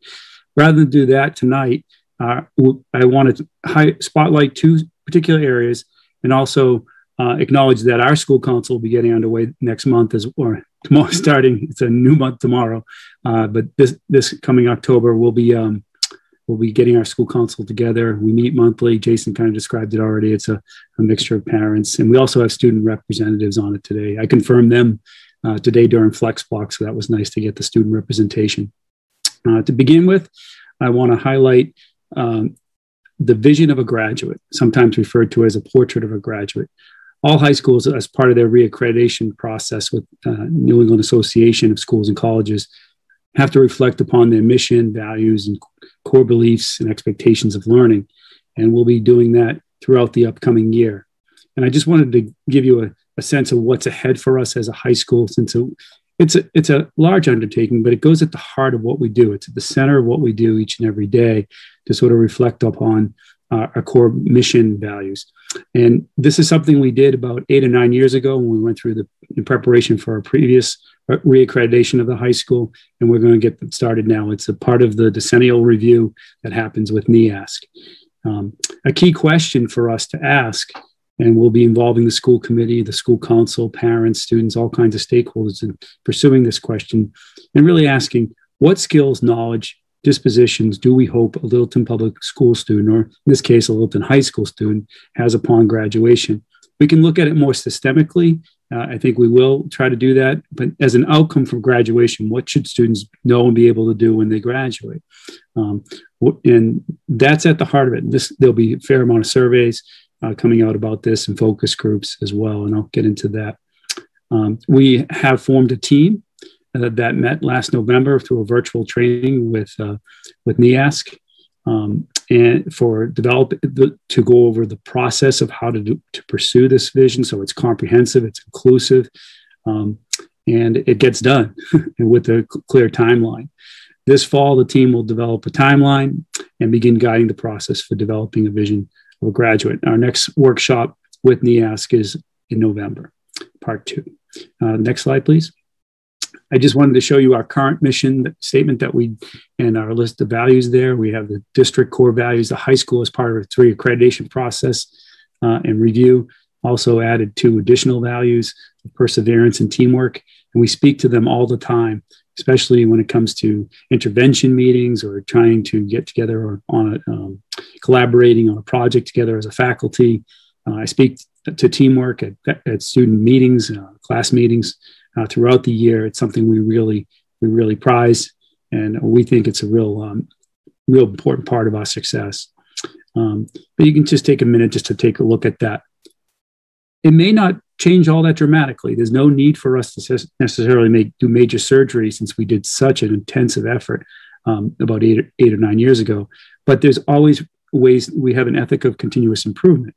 And there's always a way to either refine it. Maybe we make it shorter. Some mission statements are a sentence or 2, and less wordy. So we're going to look at this and select, ask for feedback, and then make the right, come up with the mission statement that is really speaks to where we're at in the 2020s. In next slide, please. And this is, again, not going to read all these beliefs about learning, but as part of the process for reaccreditation, we really wanted to think about, we were urged as part of the process through, guided by NEASC, we are to reflect upon our beliefs about learning. What do we believe in as a learning community? How do we organize ourselves? What are the things that we talk about all the time? We certainly talk about growth mindset. You hear about that a lot during presentations. We talk about shared responsibility. High expectations, that students are challenged and supported. Students learn at different rates in different ways. Instruction is differentiated and personalized. And we really prize relevant applications and student engagement with personally meaningful projects and questions. So you can see that that's something that might get tweaked, though. There might be something that we said, we're missing, or we want to add. There might be some deletions because it's no longer as important to highlight. I think we know all these things are important when you consider the development of a child and, certainly the high school experience. The next slide. And again, a lengthy list, but this is all part of our school profile that goes on to colleges as part of the application packet for our students. These are our academic, social, and civic expectations, things we hope to accomplish with students in their time with us, that they'll have opportunity. And again, I won't read them all to you, but they'll certainly be engaged in critical thinking and problem solving. They'll develop teamwork and collaboration. They'll work on common goals. They'll demonstrate clear and effective reading, writing, speaking, listening skills. That's at the core, academic core that goes back, of course, to the founding of schools. And they'll become active participants in the community, make positive contributions through community service and civic participation. And you can see the rest. I'll just give you a few seconds just to look at that. Okay, next slide, please. Now, steps ahead in the process for the vision of a graduate. We're going to develop a working group of stakeholders and gather input from community members. We'd like the school committee, some school committee members on this as part of this working group to advise us prior to, eventually our vision of a graduate will be presented for your consideration and approval. But along the way, we want input from school committee in the development. So I wanted to highlight some specific Littleton groups, PTA, Littleton Education Foundation, of course, CPAC, as it was just mentioned, athletic music boosters, school councils. Our school council will be very much involved in this process. And I already spoke about refining our values, mission statement if necessary. We will look at, this is a process that is underway or has already been completed at a number of high schools throughout New England, and they are models for us. I've already looked at several.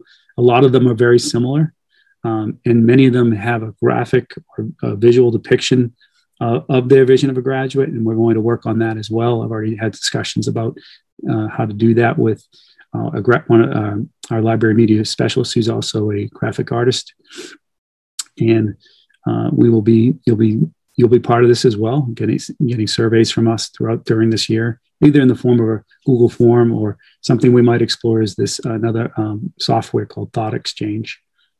And then we'll draft a graduate, vision of a graduate with our school leadership team and our school council, and have lots of faculty input into this, revise the draft after collecting recommendations, and then present the final version to the school committee for approval. Next slide, please. Okay, that takes it. I don't know if there's any questions about the vision of graduate, if you want me to take them now, or do you want me just to go right into the next spotlight report?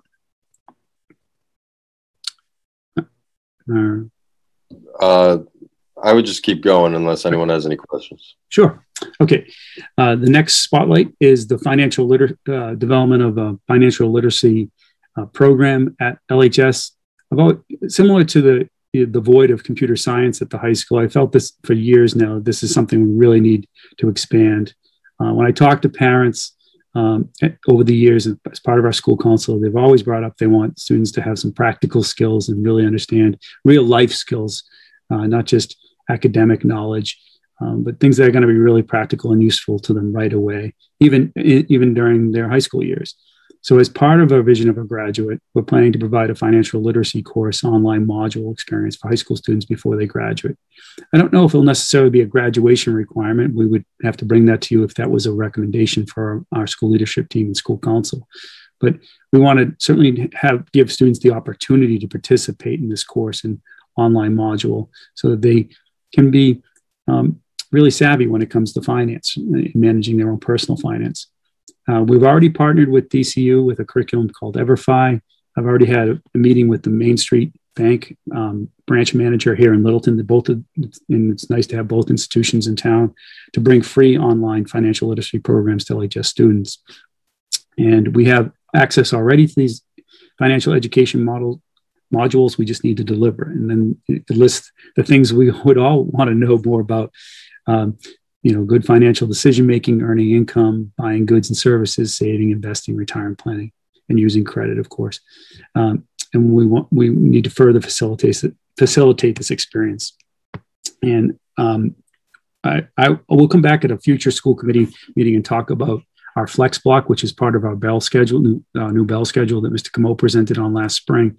But that's an area where our flex blocks is a really a nice addition to the high school this year.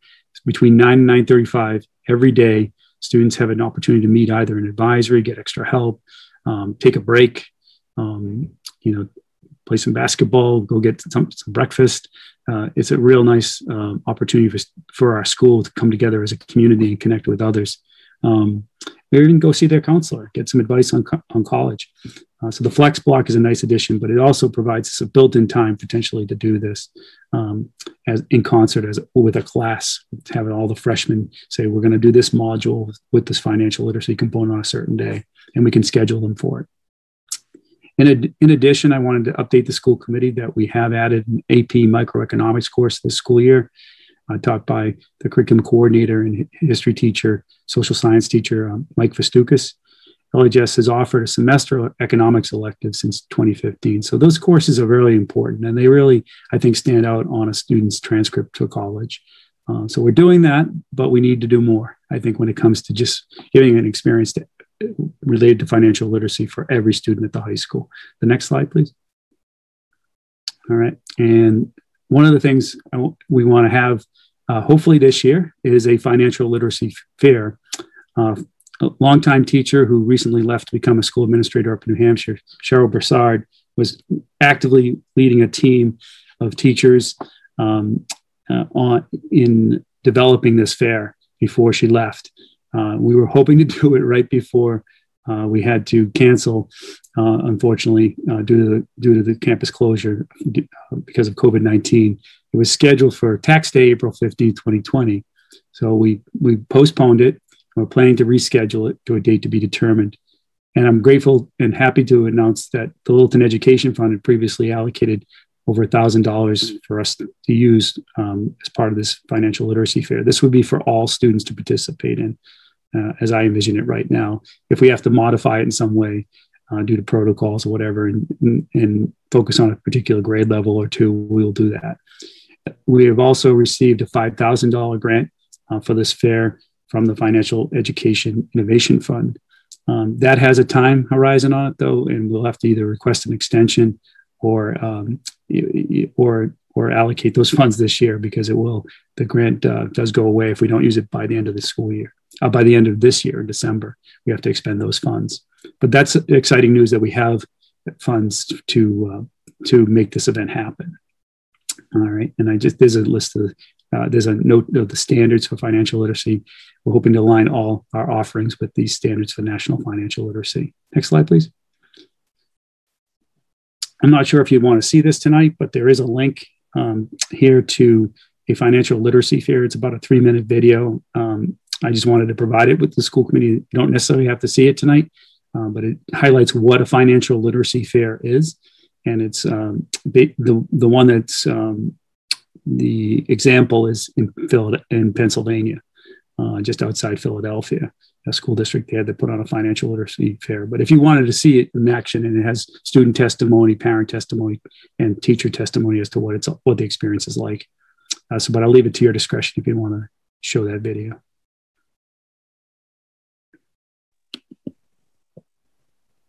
Does anyone have any questions for Dr. Harrington? I would just say that I think using the flex block occasionally to kind of pop in throughout the school year about financial literacy is a great idea. And I applaud y'all for thinking of that.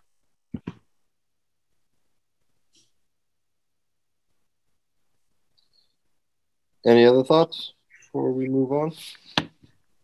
I'll just echo that. I think that this is really important. I'm glad to see that it's in the process of being implemented. And although we're not going to watch the video as a group, I will be sure to check out your 3-minute video some other time.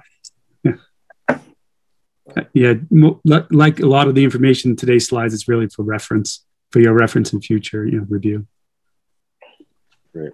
Yeah, I'll just echo. I mean, all this stuff from both of you guys, thank you so much. It's really impressive, really progressive, forward-thinking, thoughtful stuff. I think financial literacy is critical. Clearly, the younger, the better to get started with that. So really, really great. Overall, great programs. Thank you for the presentations. Thanks, Dr. Harrington. Appreciate it. Now we can move on to our new business, and Katrina Hagberg is going to give us an update on our current COVID situation in town. Hi, everyone. All right, here we go. So this is the data. Most of it's from today's report that DPH published, and we'll just try to go through.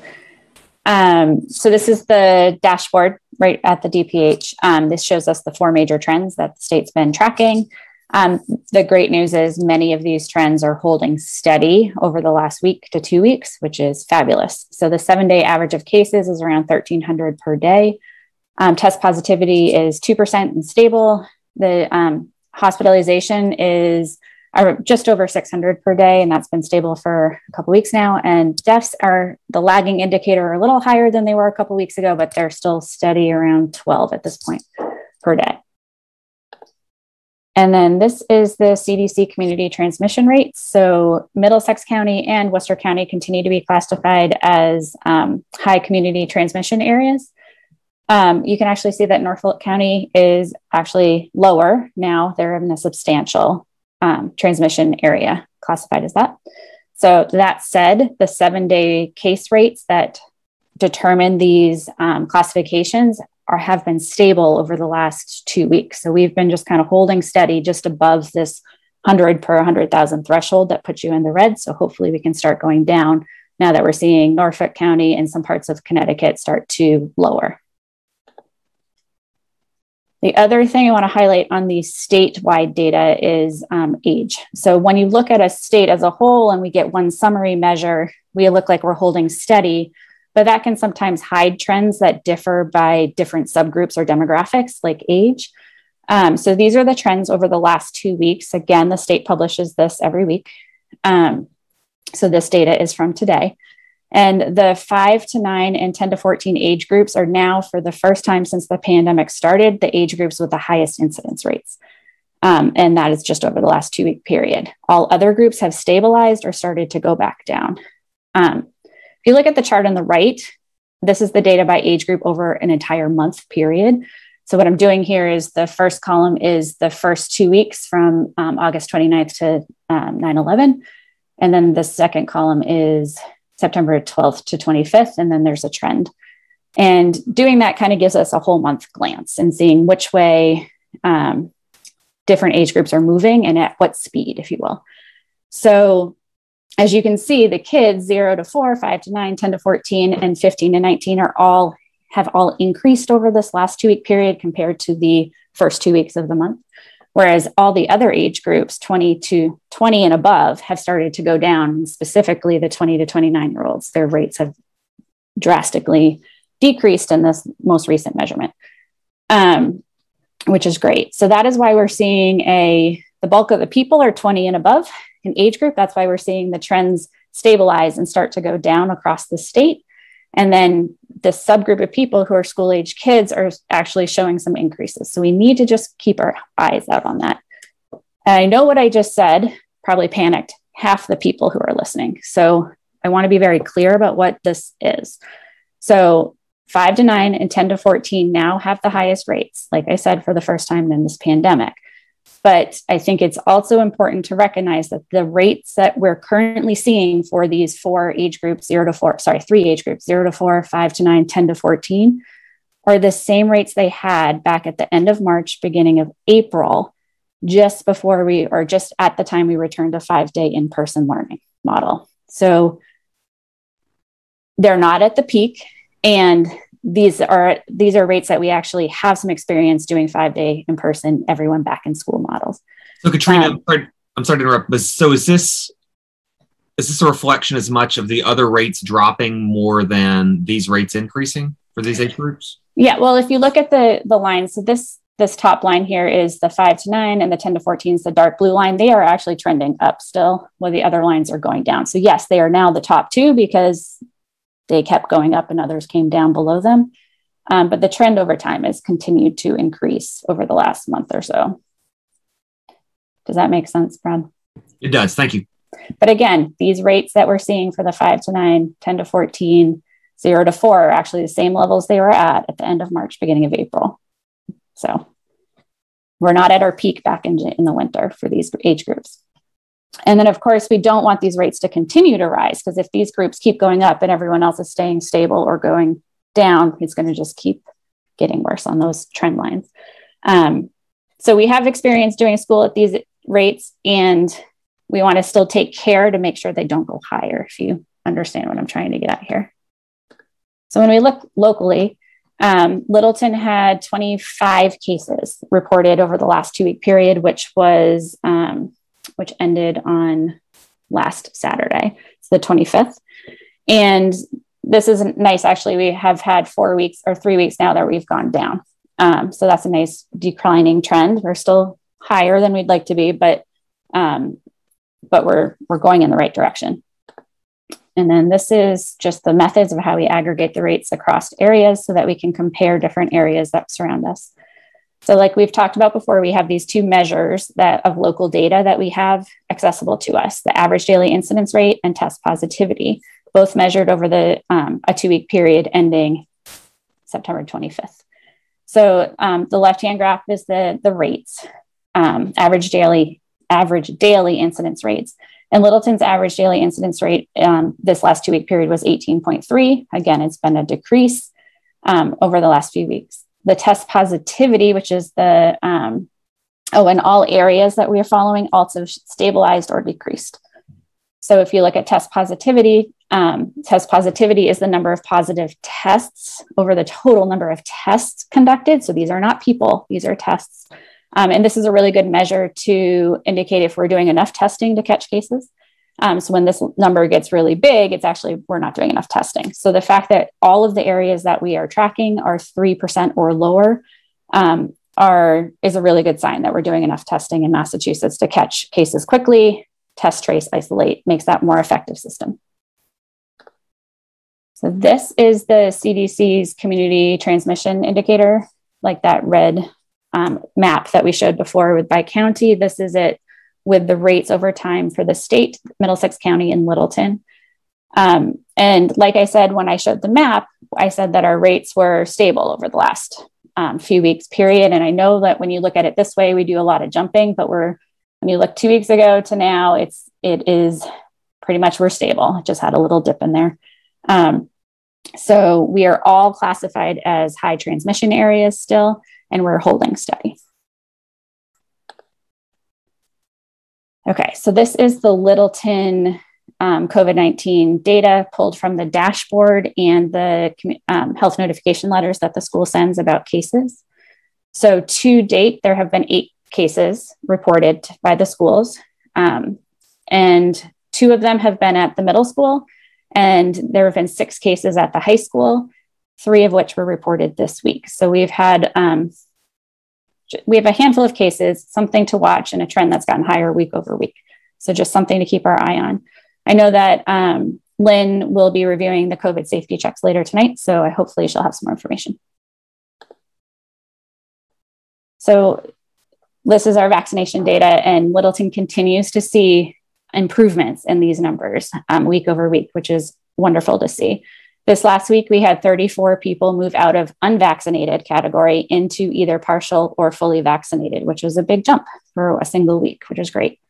There's been a noticeable movement of people in the 30 to 49 age group who went from unvaccinated into one of the partial or fully vaccinated categories. And I want to thank every parent or person who went out and got vaccinated over the last week or the last couple of weeks in that age group, because that's parent age group. And that's a really good way for us to protect our kids who are in school from transmission. So at this point, Littleton has 74.6% of all Littleton residents are fully vaccinated, and another 5.7% are partially vaccinated. And if that means that every partially vaccinated individual on that list fulfills their series, then we'll reach the 80% fully vaccinated in a month so or time, once the time passes for everyone to be hoping, as somebody said last week, we hope and expect that most people in this partially vaccinated category will follow up and finish their series. So it's nice to see that we're starting to see movement among that group too. So we're doing great.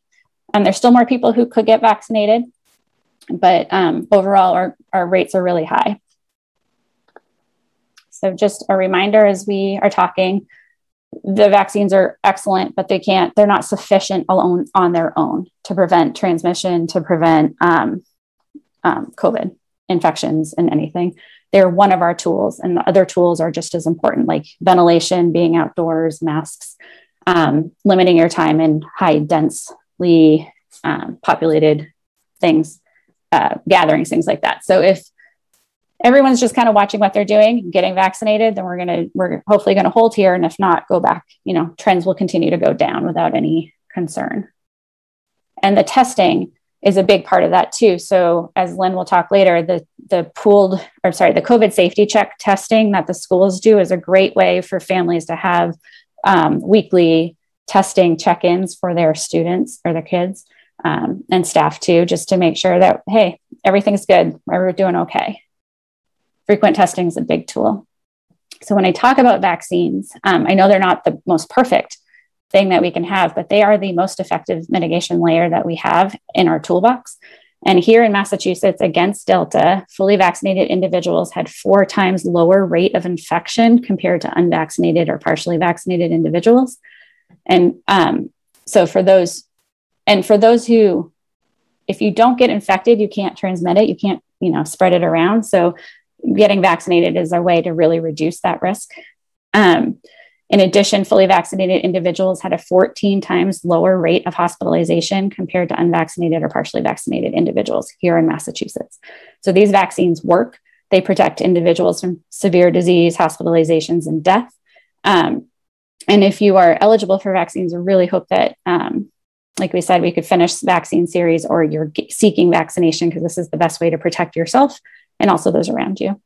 And that includes people who have had prior COVID infections. I just saw a preprint today where against Delta, people who had prior COVID infections, so some form of natural immunity presumably had been gained, they still had 2 times higher risk of COVID infections compared to fully vaccinated individuals. So your risk of reinfection is lower with vaccination, even if you've had prior illness. Katrina, I'm sorry, could you just say that one more time? I want to make sure I understood that last part. Yep. So if you had a prior COVID infection, I know there's a lot of talk about natural immunity if you've been infected before and you're protected, but there's multiple studies that have come out recently that indicate that you're not as protected as if you have a natural immunity plus your series for vaccines. That there is, if you only have that natural immunity, you still have a risk of infection that's higher than vaccine gained immunity. So if there were a hierarchy of risk, it would be the highest risk people would be never had COVID and never vaccinated. The medium they have the highest rates. They have the highest rates, obviously. The medium level of risk, or second to that, would be had COVID but not vaccinated. And the least risky would be had COVID and vaccinated. Yes, it's definitely a series of things. So unvaccinated, highest risk. Like the middle ground is that either had disease but not vaccinated, or is just partially vaccinated. That also kind of falls in that middle ground. Okay. And the more protected you are is if you have 2 vaccine doses or your full vaccine series, you are more protected. And then if you have prior infection plus fully vaccinated, you're like superhuman. Okay. Which is awesome. It's like your 3rd dose. But thank you. Yeah. Right. All right. And then, so speaking of vaccination, I really do hope people just keep going out and getting their vaccines. The most effective thing from a public health level is to get people who are unvaccinated vaccinated. But those of who are eligible for boosters, the state has opened that up to getting boosters. So just make sure I'm hit all my stuff. So the Vax Bus is returning to Littleton this weekend. We've coordinated for them to come to Oktoberfest at Fay Park on Saturday. And they will be giving out They are giving out doses for anyone 12 or older of Pfizer. They can do 1st or 2nd doses there. They can do J&J. There's the 1-dose series. Again, if you have prior infection and you just want to be done, that J&J shot is a great option to have. And then they can also do 3rd doses for immunocompromised people. So what I do not believe they can do is 3rd doses for boosters. So that's they're just not supplied for that for this weekend. So if you are eligible for a booster, then you can get them at CVS's or other pharmacies, doctor's offices, things like that. And that is the end of today's presentation. Thanks, Katrina. Does anyone have any questions for Katrina? Informative as always. Appreciate it. We're now going to turn to Lynn Snow. She's going to give us an update on our vaccination status in the schools. Matt, Lynn was unable to be here this evening, so I'm going to take the last 2 items under new business. Great. Thanks, Dr. Clenchey. Katrina, thank you again for sharing your metrics with us. There certainly was some good news this evening. As we all know, our commissioner extended the mask mandate until November 1st. At that time, he also disclosed to us that middle schools and high schools who attain an 80% vaccination rate can submit, or the superintendents more correctly, can submit an attestation form on October 15th, verifying that that in fact is the case.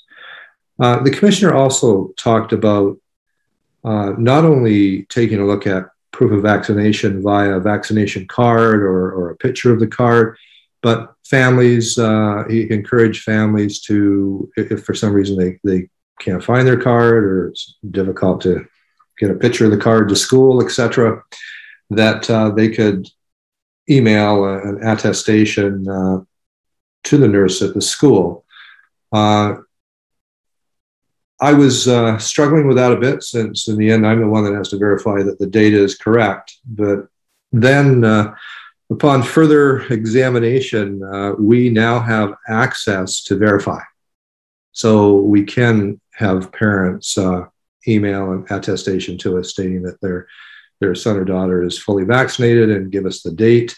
And we can then verify that through a data bank that we have access to. So that's another way, an alternate form of hopefully getting more proof of vaccinations in, especially at the high school.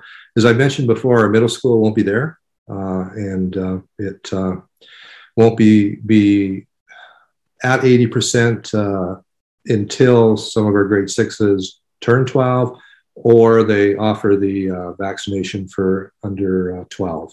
And that should be coming within the next month or so. When we take a look at, or when the high school more correctly reaches an 80% vaccination rate, as a school committee, we really need to take a look at what benchmarks are we going to consider. Is it vaccination rate solely, or are we going to take a look at transmission rates, infection rates in our community and beyond in the region? And another one that is really important to all of us is, do we have clusters or in-school transmission? And these are decisions or even discussions that should probably occur at our next meeting. I just want to give you an opportunity to start thinking about these things. There may be a need as we proceed through the school year, no matter what we do, that as a superintendent, I may be required to close a classroom down, close a school down because of spread in the school. And we're going to have to figure out how we're going to do that, and how I'm going to need the ability to do that without having to declare a meeting, because time is so important in those situations. I'm really hoping that we don't have to go down that road. Some schools in the state have had to close down classrooms, so it's something that is happening within our state. I'm hoping that won't happen to us as we move forward, but we need to be prepared just in case. And some really good news, our COVID working group, credit goes to our town administrator, Anthony Ansaldi, for arranging 2 potential vaccination clinics for 12 and under. One would be held on their tentative November 8th. Second one, November 29th at the middle school from 4 to 7 p.m. Again, that's assuming that we'll have approval for the Pfizer vaccine at that time. Any questions about that part? I can go into the vaccination rates at the high school. I'm sure everybody's been waiting for that. Our staff have a 73% vaccination rate. Again, that may not be the true vaccination rate. That's proof of vaccination. Those are 2 very different things. Student and staff combined at this point in time, a little disappointing, is 54%. So I'm hoping that with the letter I send out tomorrow, giving an alternate way to prove vaccination, we'll have more vaccinations come in. Dr. Harrington and I have had many conversations about how do we get more vaccination cards into the office, etc. Dr. Harrington has been communicating regularly with families, and it's a little perplexing to me as somebody who's been communicating with families for many years in our town. And if families typically are on board for something, they get information to us very, very quickly, and it's not coming quickly for some reason. So just something to think about. We're trying to do what we can to figure out what's going on, and we'll continue to pursue it. Brad? Can I ask a clarifying question? So the documented number we have is 54% at the high school of staff and students. That's correct. That's the lowest possible number. We're hopeful there's a whole pool of people who haven't just submitted their forms. Is that correct? There has to be, mathematically. Well, mathematically, there are more people that are vaccinated. Right. The problem or the challenge is getting that proof of vaccination. Sure. And that's, I just wanted to make sure I understood that. And the other question I have, Kelly, is so the 80% threshold that you're going to have to document to the state before we could even consider relaxing the mask mandate, is that faculty and is that everybody in the building, staff, students, everybody? That's correct. Okay. Thank you. Yep. And just to reiterate, it's a two-step approval process. We would need approval from the state, and then the school committee would also need to grant approval. To add to that, this is not a mandate, so it would be in our best interest to consult with the Board of Health as well and get their input as we make a decision as a school committee. And I'm going to have Dr. Harrington, if he has any other information to add in terms of what he's seeing on the ground, so to speak, in terms of students bringing proof of vaccination in. Kelly, can I ask before I ask a question? I don't know if this can be answered or not. Do we know we have had 6 cases at the high school now, right? Is that what it was? Do we know if these are vaccinated or unvaccinated, or do we not have that? I don't have that data. We typically don't probe to that extent. Okay. Yeah, but Tim, on the nurse would generally have a discussion with the parent about that. And, their parents have been very forthcoming about answering that exact question you have. So school nurse would know about it. Okay, no, I'm just wondering if they are unvaccinated. I mean, I'm not judging anyone if it's an unvaccinated case or if we're having breakthrough cases. That's what I'm wondering about. If we're having breakthrough cases, because if we're having breakthrough cases in the school and we're not, how should I put this? If the kids in the school that are getting COVID are breakthrough cases, but we don't have any unvaccinated kids getting it, then these kids aren't getting it in the school. They're getting it outside of the school. Does that make sense? Yeah. So it's like we're not going to stop it if it's not happening. Our mitigation strategies are working in the school because obviously if these kids are vaccinated, they're getting it elsewhere than in the school itself. There's both. I just don't have the percentages. Yeah. Okay. And it's such a small sample size. We'd have to be careful in a public forum. Yeah. Go ahead. Thank you. Okay. Can I ask a question too? Do we know whether the cases that tested positive for kids that are in the schools were caught using pool testing? No, none of them were identified in pool testing. So one could assume, hopefully, this is an assumption, that they're not taking part in the pool testing program. Right. And then conversely, have any cases been, it sounds like no cases have been discovered through pool testing. No. Yeah, we're through 2 rounds at this point, I think, of pool test. Okay, thanks. What's the pool testing participation rate at this point in time? If you wouldn't mind, Justin, could we kind of finish this part and then I'll go into pool testing and I have that data for you? Sure.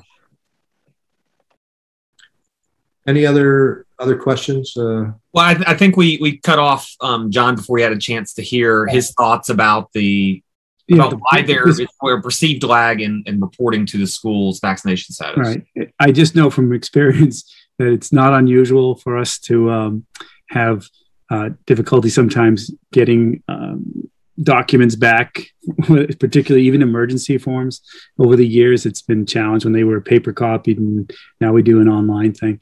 So what I'd like to do is definitely, as the superintendent had mentioned, get the word out even more, talk directly to the students about, without feeling any, I don't want them to feel like that we're overbearing and putting too much pressure, but really encouraging them, if understanding what the benchmark is, and to get it'd be helpful for us to have that proof of vaccination, resending the letter that the superintendent sent out, and then just getting the message out there. I think talking directly to high school students about it is really helpful.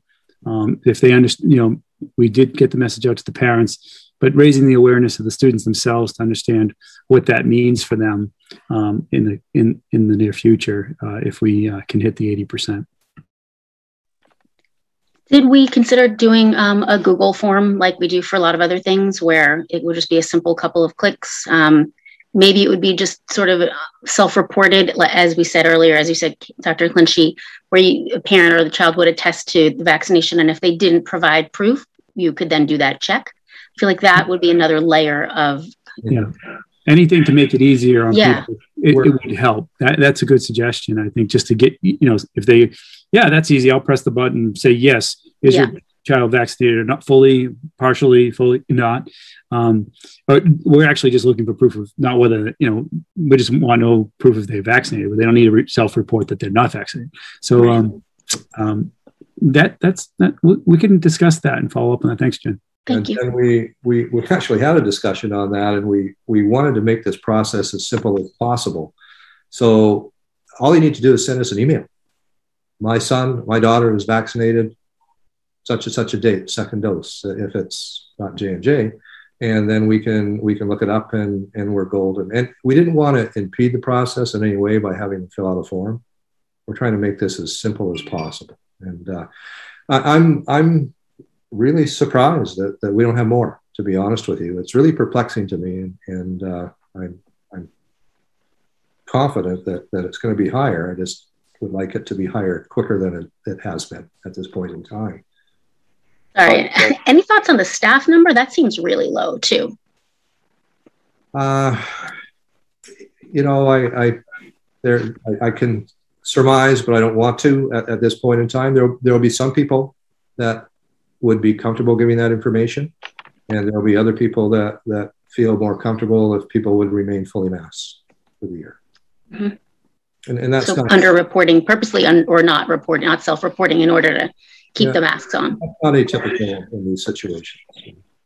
So, Dr. Clenchey, that leads me to my next question. Since you only require an attestation to go and then check, can we check people if they don't provide the information to get better, more accurate? Can we use this database to just go in and find out exactly who's vaccinated and who's not? Well, we can't use that as part of the attestation process.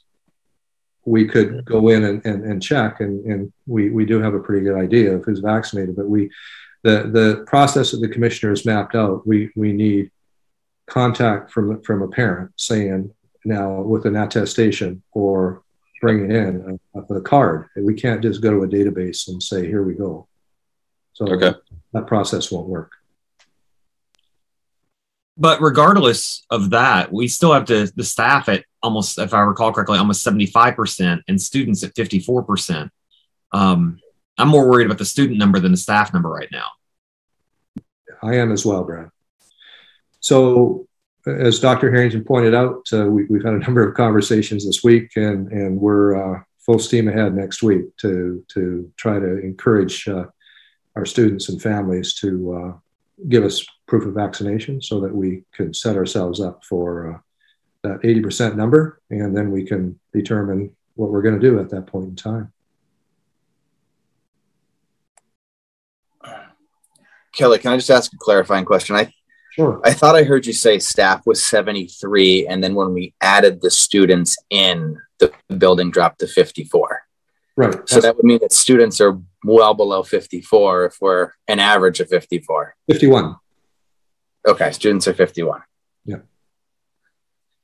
So that basically means that we just haven't heard from 49% of the student population. We just don't have any, like, no one's turned in a form saying no. Right. So, all right. Yeah, I think maybe the commissioner's release of information is going to make this easier for us, because people don't have to dig out the cards, make a photocopy, who has a scanner. Not everyone has a scanner at their house. now we can just fill out a form. I heard you say that a parent needs to sign it, so it's not like forms can just be filled out during homeroom with student signatures, but parents got to fill out the form and then we can verify. So that ought to make it easier. Yeah. They actually don't even have to fill out a form. They just have to, the parent just has to send an email to the something. Right. Yeah.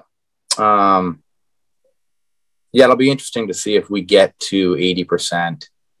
You know, the town data is going to show that we're there. It'll be interesting to see if we get, you know, under reporting or withholding information so that we stay masked. I'm curious what Littleton's going to do, what other surrounding towns are going to, you know, it'd be interesting to see this unfold. Yeah, for sure. It may also be that, whereas it's a universal masking mandate at this point, some people haven't really gotten the motivation to just send it in, take the easy step of doing it. So I'm sure there's both underreporting and then people who just haven't gotten around to submitting the information. So and this is where we as community members and as committee members just need to encourage people to fill out the freaking form, right? Just, you know, at the soccer games or wherever you are, just remind your friends to, if they are inclined to do so, to send the email. We need accurate information. We can't make any decisions. We can't do anything without accurate information, without hitting a threshold. Everybody needs to know that. Yeah, that would be helpful, Brad. If the school committee could advocate as well, and I know you will. Obviously, all of you will. You know, respect the fact that some people may or may not want to have choice of wearing masks or not in school.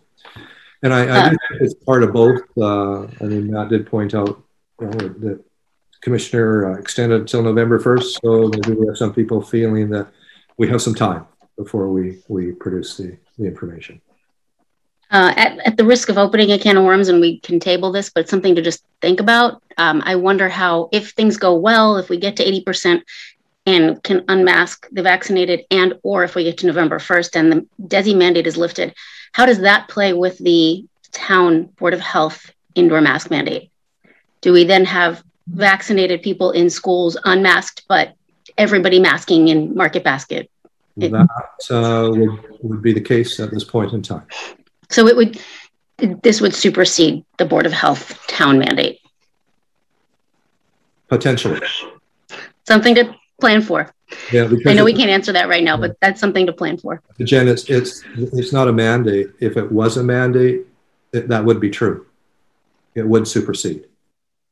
But it's no longer a mandate as of the mask wearing as of October 15th is now a decision that's made by DESI that says you've reached the 80%, and then it's a school committee decision. So it's not really a state mandate. Right. I'm talking about the town Board of Health mandate for indoor masking. Yeah, that is a mandate. Yeah. So which supersedes. It's just, we don't have to go down that rabbit hole right now. Sure. But we will, I'm sure. Yeah. Well, I'm recommending that Matt and I and maybe Justin approach the Board of Health and have that conversation beforehand. I think that would be to our advantage. Yeah, agreed. Kelly, one more question for you. So kind of like real world, you know, Boston Garden, you know, as of November 1st, you either need to be vaccinated or pass a test. Are you aware of any districts or any other states implementing either, you know, requiring a vaccination or requiring weekly testing? For staff, yes. Students? No. Okay. No. But for staff, not the K through 12 level, but I think there are universities that are doing that. Well, I know there are. Oh, for sure. Yeah. Yeah. But yeah, not K to 12 public schools at this point. Okay. All right. Thank you. Now on to the safety check program.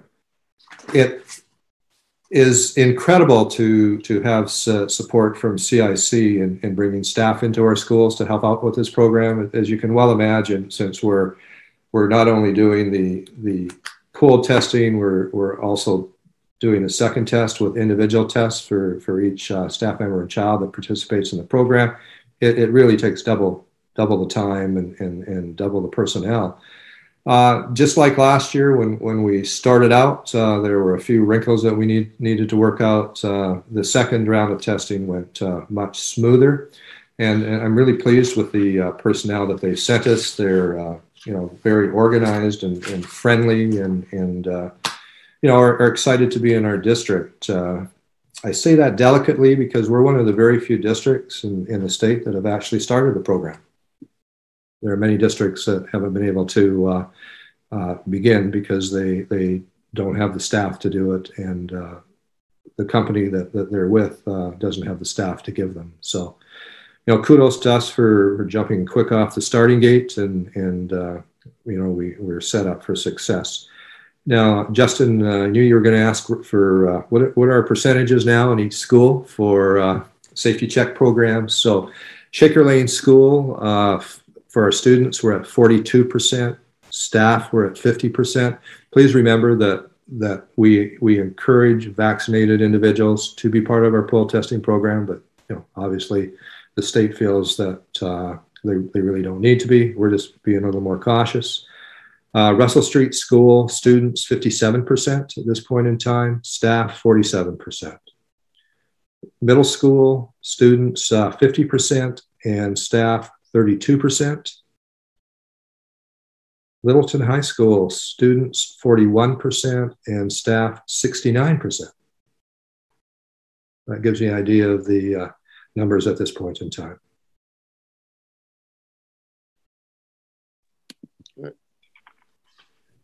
Any questions? I'll just note that's incredibly disappointing to me. If we're going to need, as Katrina was saying earlier, as much reliable data as possible, and as Timlin was asking about, as pool testing catching things, as a district, I'm just doing numbers around 50%-ish for the district, students and staff. A little over 50. I can't imagine that's going to give us a lot of reliable data about what's happening in our schools. Well, it'd be helpful, but it certainly wouldn't be as helpful if helpful. It's better not having anything, but it's I think we all need to remember that when we started out last year, it was slow to begin with, and then we started picking up, and we're going to do the same kind of thing. But I wish it was 80 or above. I mean, it's a simple test. It's non-invasive, and it doesn't take much time at all with the people we have coming in, and it's an expensive program. I'm very surprised and disappointed too, Brad. And I hear what you're saying, Dr. Clinchy, that it started out slow and built up, but I don't know that tracks, because this is a continuation of a program that already existed. So the word's out about how it works, and people have heard from kids who've done it that it's not a big deal. It's not brand new anymore, right? So I would think, can we speculate a little bit as a group here as to why the numbers are so low, and maybe there's what we can do about it? Because the more data, the better here. It's critical. Jen, I just added, it's not just a continuation. This is the ticket to test to stay. This is the ticket to contact to staying in school. It's so much more valuable to individual families, not just this year. We have to get these numbers up. Right. Why are they so low? I mean, what do we think? Brad, you bring up a good point. So Kelly, we've had a few close contacts at this point in time, and I don't, maybe you can share, maybe you can't share, but assuming that those close contacts were in school close contacts, they would have had the opportunity to test and stay. I mean, have we had folks test and stay? Have we had folks not be able to test and stay because they haven't consented? Most of our close contacts have been vaccinated. So so they've been exempt from test and stay because they're asymptomatic. Right. All right. Yeah, I mean, so we have the vaccination. We have the vaccination status of close contacts. So maybe everybody should just be a close contact tomorrow, and then we'll get the status. Unearth them. Yeah, I mean, if maybe people don't realize that, or just can't put it together, that it's not just about pool testing and catching whether your kid has COVID. It's about test and stay. That's huge. I mean, schools in other states this is why schools are shutting down en masse, because it's like, a case will just rip through a classroom and everybody has to go home for 2 weeks.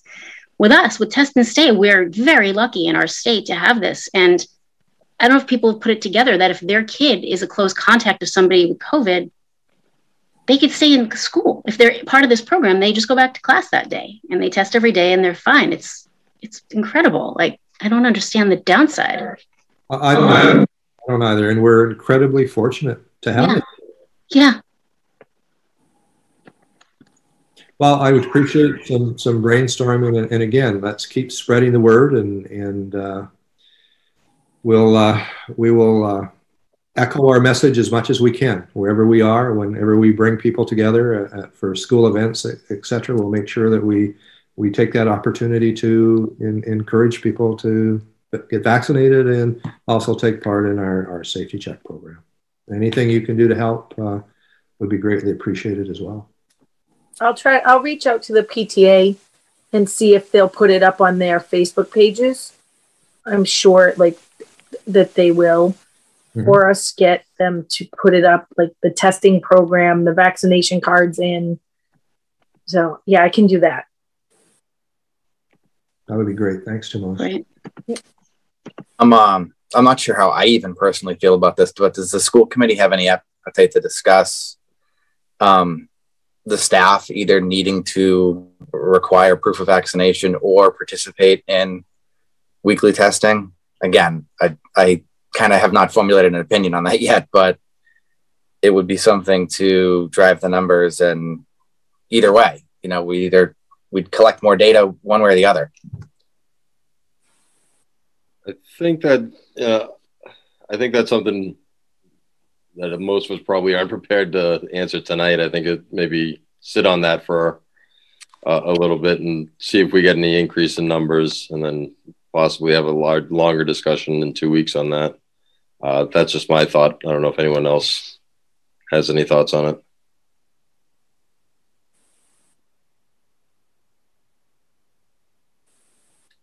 Brad doesn't even.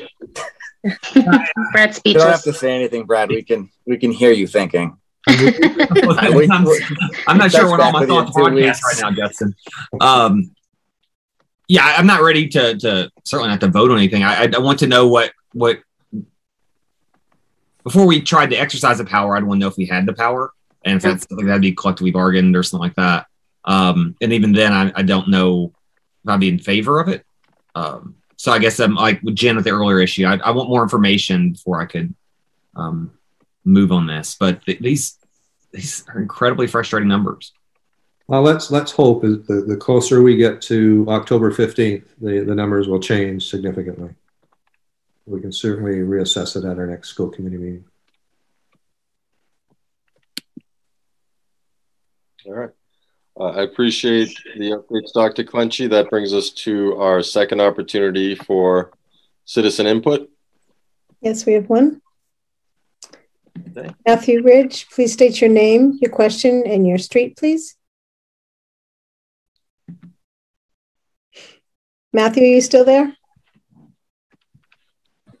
Yes. Just one moment, please. Mm-hmm. Can you, is there somebody else you could take real quick? I actually am just finishing a book with my son. You're the only one. Oh, okay. Then. Yes, hon. Okay, just one moment, please. All right. I have two major questions. They're on the last page. Okay. The MTSS. I know it's a little further back, but there was an issue that I have a question on. The MTSS is basically using standardized testing. If I listened to the conversation correctly, yes?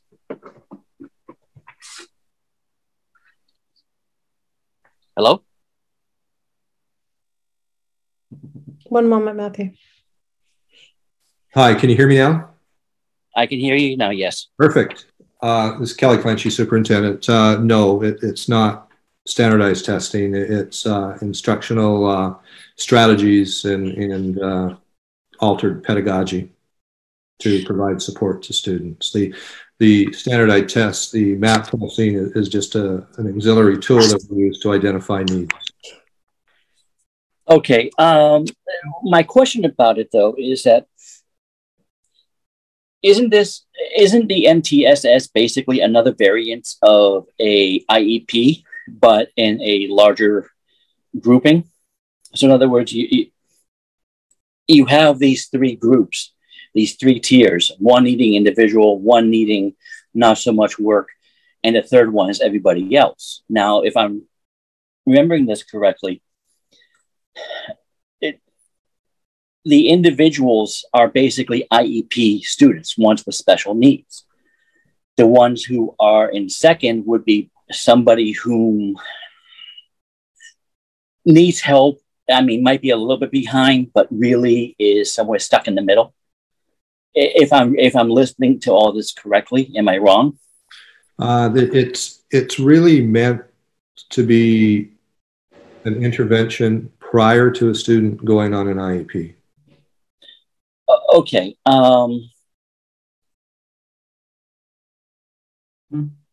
Okay. I just want to make sure of that, because the thing is, I used to be in school long time ago, like most of us. And one of the things was that when I went through school, it was right during the time when Chapter 766 came around. So you're talking special ed and everything else. I'm worried that we are going to create another culture of student that is going to be, I'm not going to say ostracized, because kids are mean.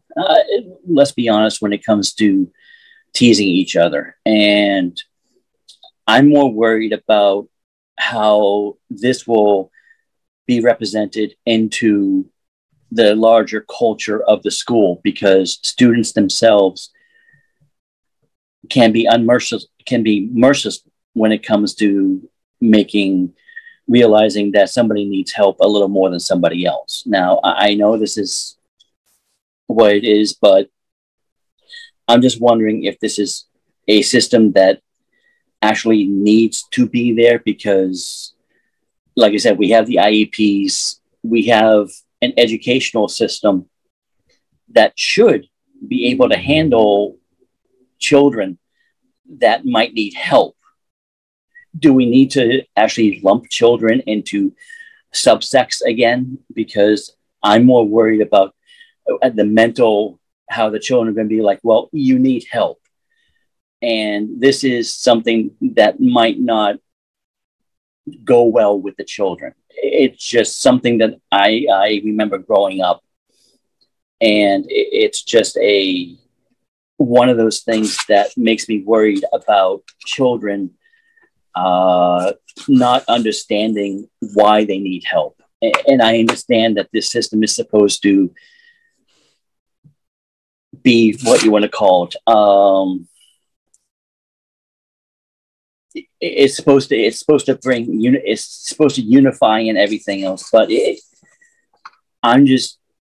just worries me a little when we start talking about unifying and everything else, because children themselves aren't. They want to be individuals. They don't want to be clumped into something saying that we're a special group. We need this extra little help, if you can understand what I mean. I mean, my son himself is basically, he's in transition, and he doesn't have a lot of his old friends there, and he's wondering when he's going to see them again. I'm wondering if we're going to be doing something like that. It's like, is this going to be like another transitional class, or is this going to be inside regular classes? Are they going to be going to separate classrooms? Are they going to need rooms that they go into like one period, or is this going to be something that the parents are going to help them with? Yeah, I'm glad you asked that question, Matthew. I mean, that's, one of the things about presenting a lot of information in a short period of time. A seamless MTSS system for tiered 1 and 2 and part of tiered 3 would go unnoticed. It would be within the classroom with the regular education teacher, and teachers are already grouping kids to work on projects and teaching students on certain concepts that they're struggling with. So a powerful MTSS program is mostly designed to happen within the classroom with peers. Okay. My other point, and this is the last one, just because I want to. This is about about COVID, because for me, I understand that people are questioning or are a little hesitant about the COVID tests and stuff like that, and some people don't want to take the shots and stuff like that. But some of us, including me, can't take the shot. I have. My family has a history of congestive heart failure.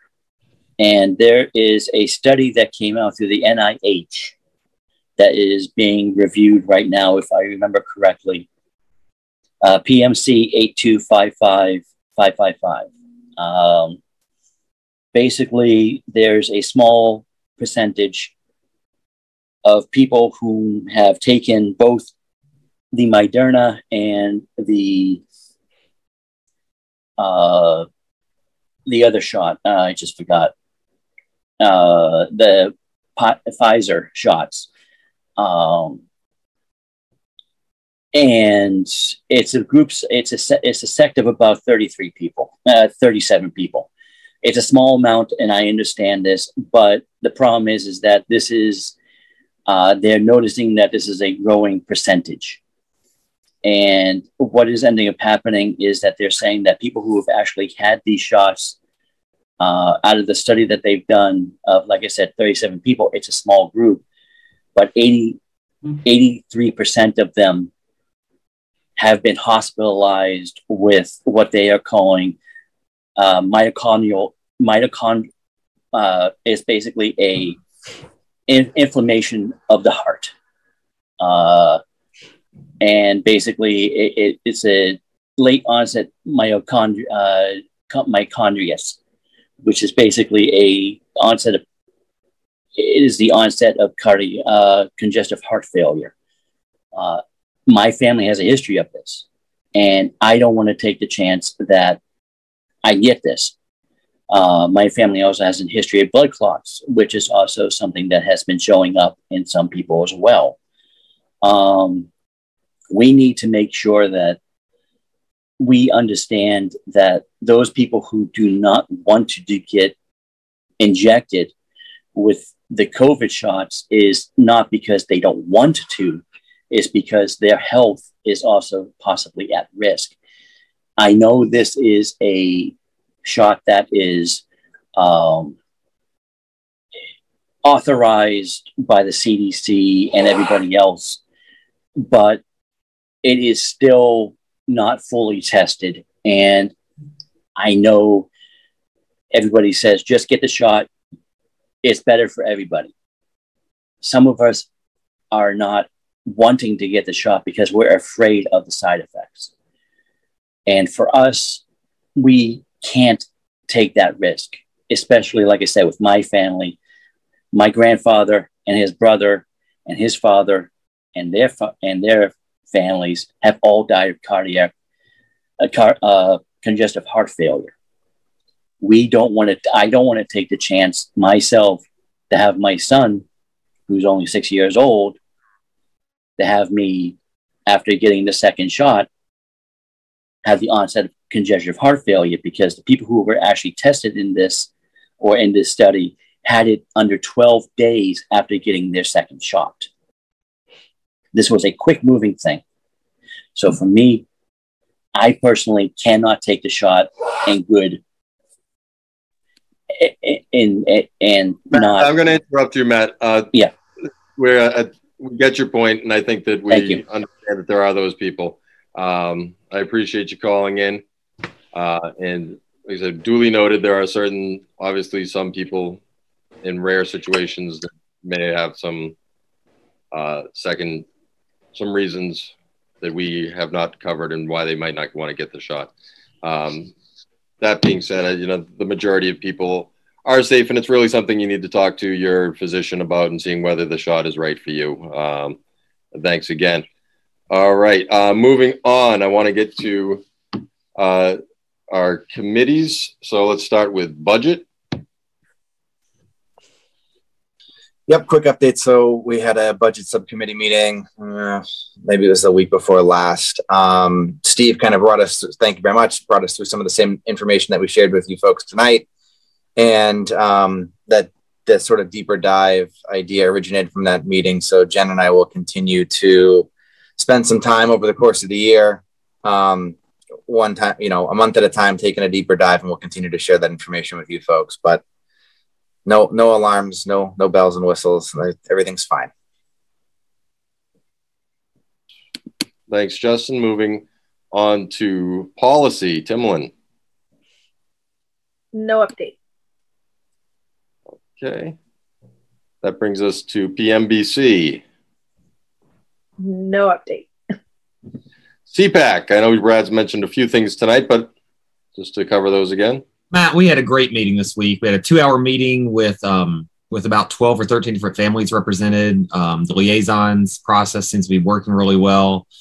And Lynn Snow spent a lot of time with us answering questions and going over some of the same stuff we went over tonight, but with the special ed focus. We have some more good sessions coming up, and then you can find information about that probably in principals, letters, and on the CPAC webpage. Thank you. Thanks, Brad. We do require an executive session tonight. So at this point, I'll entertain a motion to... Matt, I wanted to add one thing. If it was included in the packet, we may have missed it, but the donations from the Shoba Air and Boiler Works, I just wanted to... No, the rec should have been done recognition, yeah. So wanted to make sure we say thank you. Yeah, absolutely. Thank you. We always appreciate any donations. And go ahead, Brad.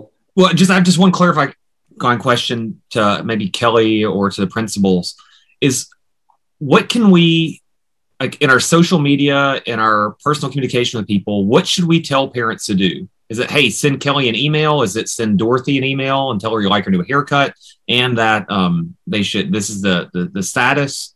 And what is the easiest thing for us to communicate to people out there to get these reporting numbers up?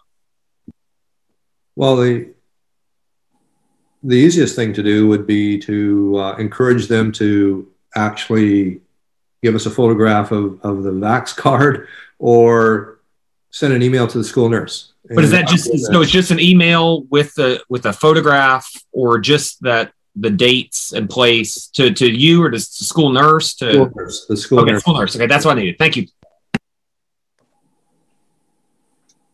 Thanks, Brett. And as I was saying, at this point, we do need an executive session, but I will at this time entertain a motion to adjourn with the intent of leaving public session and going into executive session. I'll second the motion. Are you returning? No. With no intention to return to someone. Second the motion. So moved and seconded. Move into executive session with no intention to return to public session. I'll second the motion. Thank you. Motion made and seconded. This is a roll call vote. Brad Austin votes yes. Timlin Rossius, yes. Justin McCarthy, yes. Jen Gold, yes. All right, Matt Hunt votes yes as well. We'll be back in 2 weeks for another school committee meeting. Hope to see you there. Till then, everyone, good night. Good night, everyone. Good night, Thanks, everyone. See you on Google Meets.